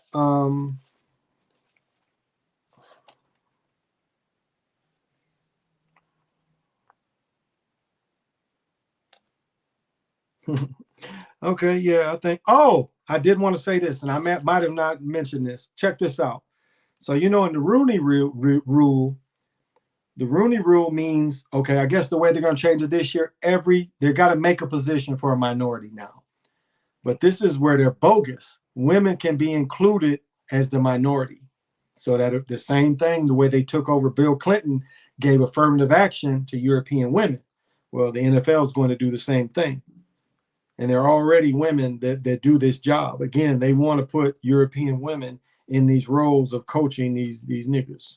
So I wanted to put that in there. Yeah. I wanted to put that in there before. He's out. Yeah, he's been out. He's been out for a minute. He bailed out. They finally gave him bond. I saw it on something. I do believe he's out. But I think or maybe it was another cat, but I thought it was R. Kelly. I could be wrong.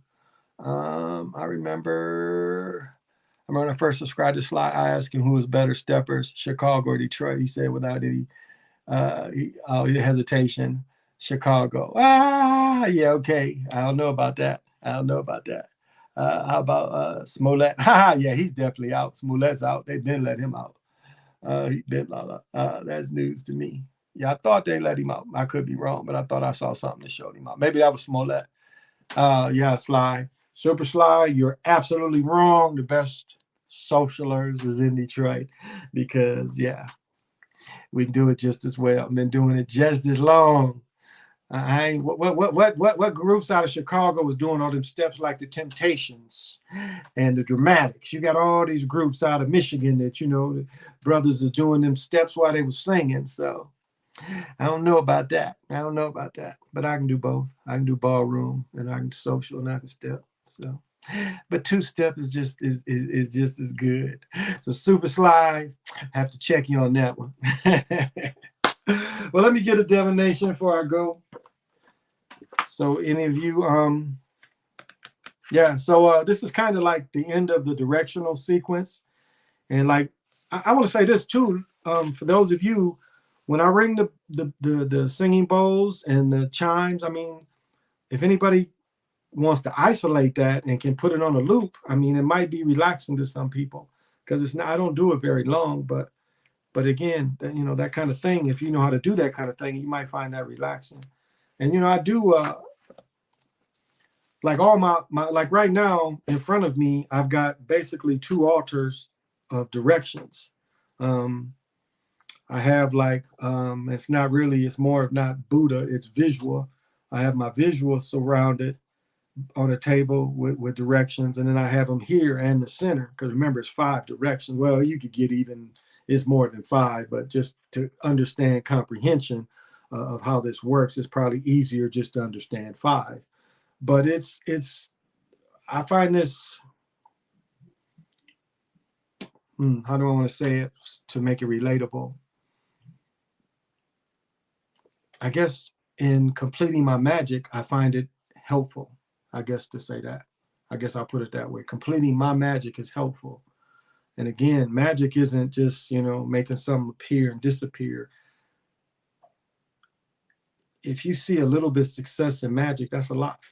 It took a lot for you to get to that point. So magic is kind of like you take little steps until you can achieve whatever big steps or manifest whatever you want to manifest. Because a lot of times people understand when they manifest something. But if you look back on how you were able to manifest, I mean, that's sometimes if you had success, sometimes look back at how that success came and the steps you took. And it might help you on your next endeavor or what you're trying to manifest, and do your homework. That's what I'll say. I've been doing a little homework on a thing on something I've got going on, and I think it paid off. I'll know tomorrow if it paid off or not. But I'll know tomorrow. But it's like trying to get it together.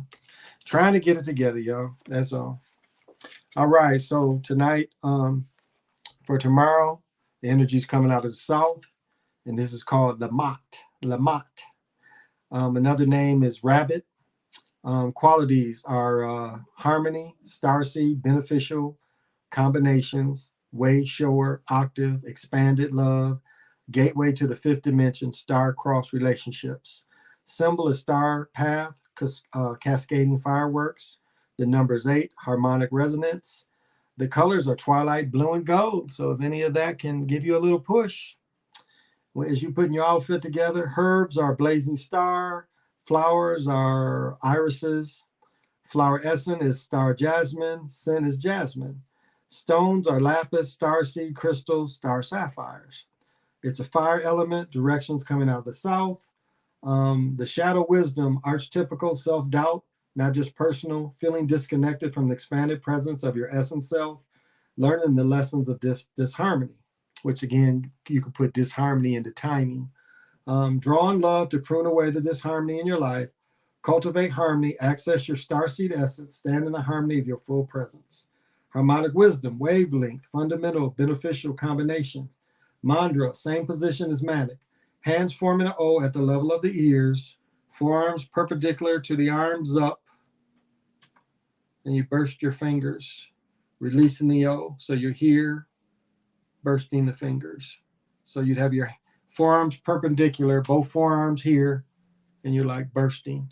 So you hold the O and you burst it, or you hold your O and you burst it. I am ignition, cosmic milk seed, explosion of the resonant sparks on the tapestry of God.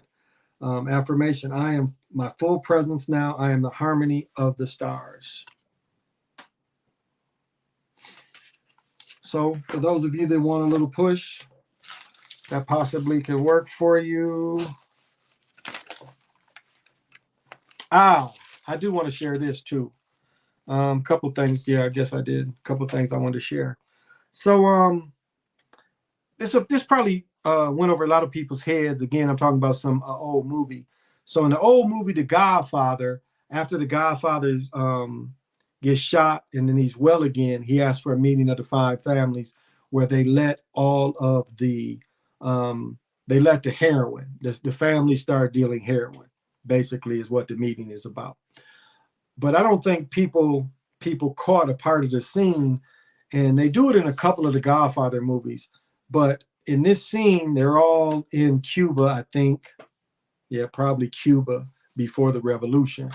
And you know, the Cuban Batista has a gold phone. I mean, literally a phone made out of gold. But the next thing they do is they have a thing of jewelry that they hand out to each other, and everybody could take jewelry. Remember, they have the bosses, they got the Godfather doesn't take any. But what it's showing you is jewelry as an asset, jewelry as a way of payment, as it holds the same thing as notes. And so I don't think a lot of people look at it like that. And as I say, jewelry is also an investment. That's why the way you see rappers buying it sometime, you can tell it's not an investment, it's costumish. But it's actually, for the average person, it's a type of investment that pretty much keeps its value. And in these times, this stuff will trade. So keep that in mind. I want do want to say this. When I talk about the sinner, if you really look at the crucified, let me see. Let me see if I can. Let me see if I can find this quickly. If not, then I'll just move on. But if you look at, I just wanted to have a pictures really. Might be right in here.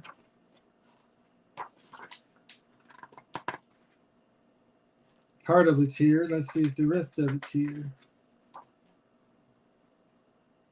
I might be able to use that. Okay. Let's see. Oh, okay. Here we go.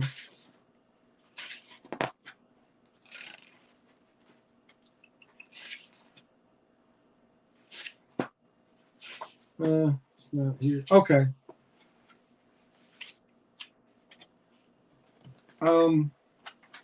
So here we see here.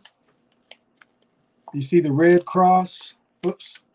The red cross I'm showing there with the center in it. Again, representing the middle of the direction. And you can look at the crucifixion again as the same thing, showing you the four directions with the man being in the center. So it's also telling you to be centered. See that? It's definitely the four directions. They've copied the four directions, but it's telling you that this is centered. So the center is the direction. And that's kind of where they get it from. I don't know if a lot of people picked up on that. So I wanted to throw that out there. And, you know, what we're seeing, like, people don't really realize, I guess the best example for Americans would be in World War II, you know, when they try to tell you that the slaves was leaving plantations. Well, what they didn't tell you is that landowners was forced off their land during the Civil War. A lot of melanated landowners were forced off their land. And so you had large groups of people having to lead the fighting. I mean, we see this mostly in Europe, but in our Civil War, you saw the same thing. I know this might be too old for a lot of people, but if you watch Gone with the Wind, when they are rushing Atlanta, when Sherman is going into Atlanta, Tecumseh Sherman is going into Atlanta, you start seeing refugees leaving the battle areas. Well, one thing you have to understand that this positively, absolutely should have been, and I know Jody, something I know she got, if you're still listening, is the human trafficking that's going on. I mean, we caught a little bit when you know, Uncle Imbecile, when Trump was in there, we caught that a little bit where we were seeing him separated, taking them children. And at two instances, we saw 1,500 children disappear in America. So it was 3,000 children that disappeared. So in Ukraine, imagine the amount of children that are being moved around. Now, if you pay attention to what's really going on, is the Russian side, that's where Russia is fighting. They're fighting on the Russian side. Them is mostly Russian-like towns, but the amount of human trafficking that is going on is just, it's equal to what's going on in our borders. The amount of children that are for free. I mean, they were showing you the videos. Just throw a child over there. Somebody in America could use that child for whatever ritual they could use. So, so keep that in mind, that's going on. And there's Jody. So I hope she hears that. She knows too. She knows it too. And that's the sad part. That's the sad part. And then my next thing that I want to say is that's really hard, and I talk about this all the time, is being present. And you know, I was sitting there and I was like, really like, like my daughter gets me. She says I say like too much. I always talk about being present, which is a great thing. However, the argument that I have with myself is like, like again, the argument I have with myself is, part of me knows this shit ain't real. So it's so hard to say, okay, I want to be present and I want to be there for my loved ones and being present and paying attention to every moment. But on the other hand, you know, again, the twins that get along, I'm like, this shit ain't even real. And so does it matter if I'm present or not?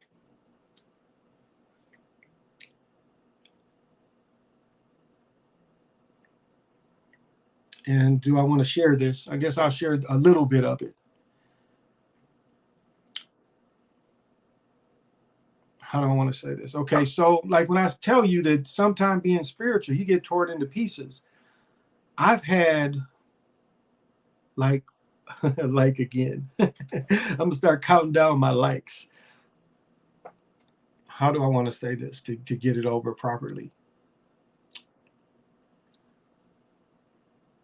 As I was saying today, I zarred into being a Russian soldier, experience fighting like that. But this wasn't even zarring in. This was like I went into a reality, and what happened to my family in that reality is, and it was like not just once. I've been to, it was like several different strings, for a better way to say it. And I had to go through each string, and none of these strings, and maybe this was a type of hell because every string was like the worst realities. Every string was like, and it didn't get worse, but it was, yeah. And so when I came out of that, I was quite shooken. I mean, what do they say, post-traumatic stress? It probably gave me a little of that, of seeing the horrors that this reality could turn into. And yeah, I guess that's kind of how I wanted to say it. But it what it does is it prepares you. So if these play out, it prepares you. And so you like, what did Tupac say? No more tears, or what is it? No more tears. And the reality kind of hits you on your shoulder when this sadness hits you, and it's like, hey, you did see this. So, but it doesn't mean it doesn't hurt, even though you've lived it once, and then you've got to live it again. I mean, it hurts even more. But another time, it's like it's not as bad. It's like where it might have torn you to pieces at one time, when it comes back around, if it happens the way the experience came in, you're like, okay, I don't have any more tears for this. I cried before. So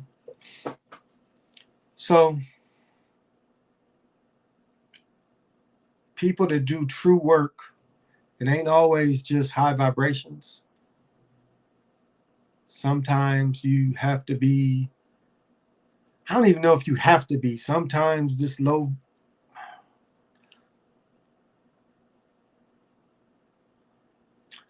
I don't want to use the word low vibration because it takes the source off the hook because all the shit comes from the source.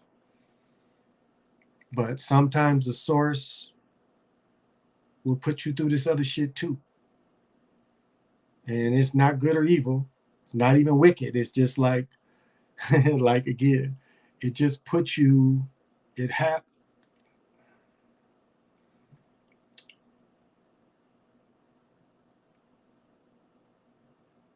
to make you experience it all, I guess. Guess that's the best way I can put it. So it's not all good. It's not all the time all good. I mean, it takes a strong person sometimes to get this spiritual shit. So people that like I listen to people that do tarot cards, and I just listen to their spirituality, and I'm like, you don't even talk like you've been torn apart before. And I mean, harsh torn apart. So I wanted to share that. And then I guess I'll end. Oh, we're on spring break. I got my daughter good today. I saw her come out to school because I was just in my truck. I was like, I'm just going to drive around. So I was up at the school, and because I just got there. So I was like, nah, she's already set to walk. So I drove around and I beat her home. And so she didn't see me when I was up at the school because I saw when she crossed the street. So I zipped and I beat her. And I was sitting at her mom's, and she comes walking up the hill. She sees my car first, but then she sees me come from behind my car. She's like, it's cold out here. Why didn't you come get me? I'm like, it didn't hurt you. It didn't hurt you. It didn't hurt you to walk. So I kind of had a giggle with her. So, yeah, we're on vacation, spring break up here. So probably won't be any responsible daddy hours. Maybe I'll pick it up early just to kind of keep it going. But that's uh, if I don't get a chance to. If you're not seeing me consistently, we're on spring break until the 12th. Yeah, our children are off tomorrow, and they don't go back until the 12th. So, I kind of, yeah, researcher. Principle of life is growth. We got to go through hard times, absolutely. And as I say, that's what I don't get with people. Like some people won't tell you the whole story. They won't tell you the possibilities that it can be dark sometimes. They don't understand that. They don't understand like why you have these altars and you have this stuff all around you because you try to quit. You try to make it as positive as possible. Um, I was in the bathroom today and I don't know what the fuck got into me. It was just something that was just I felt when it came into me, and I have so much protection. So again, probably the vent, and I have several crystals in my bathroom, but really no, they're not really protective crystals in the bathroom. They're more of a, well, yeah, there's lepidolite. So, but and I had to come out here and get one of these zoo lights, and get one of these zoo lights to take that shit back out of me. But I felt it as it came in me. I was like, what the fuck is this? I felt it. And so I had to get the zoo light. I've got a strong one, and this one's strong. This is a Papa light, but I have a piece of light, and I had to really go into a spiritual cleanse to shovel this shit up out of me. And I mean, really, because I got it out of the bottom half of my body, and as I was getting out of my stomach and getting out of my chest, I felt just a little bit more, and it was like actually shoveling this shit up out of me. Just getting this light to take this shit out of me. So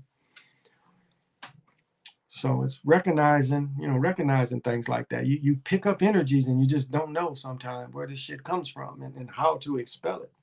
So I try to help with that a little bit, to how to and again, you may never go to the extremes I'm saying, and that's good. But as I was just mentioning, people that don't tell the whole story and the whole possibilities. Because where's it at? It's buried. I'll show it. I mean, a lot of witches think and tell you if you just make the circle and you fuck with this shit that it can. It's just the best light. It's the white light. But you don't think that the dark light knows how to work with that shit too? So, I mean, that's why I say if you really want to learn how not to do and accept just any kind of magic, if you're thirsty for magic, watch the first season of The Magicians and watch Julia. How Julia was so thirsty for any magic, she did anything and she ended up getting turned out by a god. Because she was so thirsty for any magic, she opened up some shit where it was a negative god. And we're not talking about getting torn apart over and over again. That's what she had to endure. Again, she was so thirsty for any type of magic. Again, your magic has to have an aim, and you just don't want to accept everything. That's my problem with Reiki. That's my problem with Reiki healing, because I don't like that they ask you to hypnotize yourself with their symbols. So when they bring this stuff up, I don't like that part, because that's hypnotizing. That's kind of a left-hand path a little bit. That's suggestive magic. So you hypnotize yourself to these patterns of suggestion, and then when they bring it in, you're already programmed yourself to respond to this. That's a negative. That's being taken advantage of, as I see it. Now, others may not think so, but when I've watched people practice this shit, I'm like, yeah, that's some bullshit there. What I'm saying is, be careful for people that are stronger. Be careful. Even Bomber tells a story where something told him just to grab a crystal. He said something told him to grab a crystal, and he said it was supposed to be about the light and everything. And he said when everybody got into a meditation, again, they was all circled, he saw the dude was an energy vampire. And he said the dude popped out and started slurping up everybody. And I don't mean nothing sexual. I mean literally taking energy from everybody. And because he had just happened to take a crystal, the crystal was like, like a cross to a vampire. The crystal kind of stopped him, because again, a lot of people take this and you got to take it slow. You got to take it slow. Because I go into places and they're like, do you want to, do a reading? I'm like, I could do a reading on myself. I could do a reading on myself. Hey, Vernetta, you got to email me, because I couldn't get my email through. So, because yours popped up, but I wrote, but it sent it back to me. So, but yeah, hit me up. Hit me up. I think you have my email. Hit me up again, please. Always wonder why people say hell is on earth, but if you were born in a heaven state, then it probably wouldn't exist in this realm. It's about growth. That's a good point. That's a good point. Thank you for the kind words, though, Banana. Yeah, it kicked it out, though. Thank you for the kind words. Yes, it is. It is about growth, and it is about learning and experiencing. And as I said before, I try to tell the whole story and not just part of the story, because so many people only tell you. Yes, I'm on Facebook under Brian Toby Macon. Yep, Brian Toby Macon. Yeah, I'm the only one with Toby. It's a bunch of Brian Macons, but I'm the only one with Toby in the middle. So it's easy to find me on Facebook. You can message me. I got Messenger, so yeah, you can message me on that too. So be leery of that. Be leery of that. Like even when you get a massage, I take protection. When I go to my chiropractor, I get acupuncture. I take a little protection in there. I tell you, I got a massage one time, and I like zoned. And there was a little man, little Oriental brother, that just sat in. He just sat in, and he didn't do any harm, but he came in. It was like he was sitting in my consciousness right there. He's just sitting there, just didn't harm, didn't do anything. He's very calm, but he came in, because it's like I sit there and I was at a spot, and then there he was. I was like, damn. I learned, it taught me a lesson. I'm like, okay, anytime I relax, you can be open to that, because even massage, you can relax and get to moving. So take care of your spirituality. Churches too. Churches could be energy vampires in churches, so be aware of that. Those of you who go to church, yeah, They can be that too. So, all right, I will give everybody Mora. And Mora is a word from the Time Walking Papers, which basically means this: it all starts with a gentle sadness. They came from their original homeland. They knew that they had exact numbers of years and days before they disappear off the earth as a culture and a lifestyle. But as they build up the civilization to a gentle love, they lived in the Creator's day and knew how to separate cycles in the great serpent, which is our Milky Way. They knew how to navigate through the Milky Way. They tell you this. And to all my friends, all the people that watch, all the people that watch in the future, again, we are reflections of each other. And so as you look at me as another yourself. I am another yourself. This is definitely a Mayan thing. And so tonight, as you rest in your creation ball field, as they call beds, may you rest well. May you rest well. May you reach where you need to reach, and may nothing influence you. May it be your own, and you're safely into that space. And remember, love just is. Love just is. No more, no less. Oh, there she goes. Yeah, I'm friends with Jody. Thank you, Jody. Thank you. Yeah. It ain't no, I don't hide. It's easy to find me. The feds or anybody want to find me, they know where I'm at every day. I got the phone on me or the car, and both of them got kind of where you can follow them. You listen to the radio, they can follow you when you listen to the radio. But thank you, Jody. So it's easy to get at me. It's not hard. I don't hide. I'm a very laid back and sophisticated gentleman that likes to have fun and likes to laugh, because that's what life is. If you can't laugh at yourself, you got a lot of pent up anger. Because I'm silly as they come. I'm silly to my children. I'm just silly as they come. But I'm humble. I'm a good friend, and I'm very loyal to people. I listen to everybody. I hate I missed Brother Nick. I saw Brother Nick was on. I listen to everybody. I do. If I listen to Jody's stuff. If you put something out, I generally, and if I'm subscribed to you, let me know, and I'll be subscribed to you, and I'll listen to your stuff. I listen to everybody. A lot of times I make comments. I don't talk shit, but I listen to everybody's stuff. And so I'm very open-minded. I try to learn. I got a couple of things I do want to talk to. When I do talk to Sly, some stuff that we can go over, so because I listen to everybody. Brother Nick come on, I generally catch everything he does. Don't listen to Zach as much. I listen to Rambo. Don't listen to Zach as much, but I do listen to Rambo. So Friday night version. Jody, if you want to come on, if anybody wants to come on, we can do a Friday night chop up. So let me know if anybody wants to come on, got something to say, we can chop it up.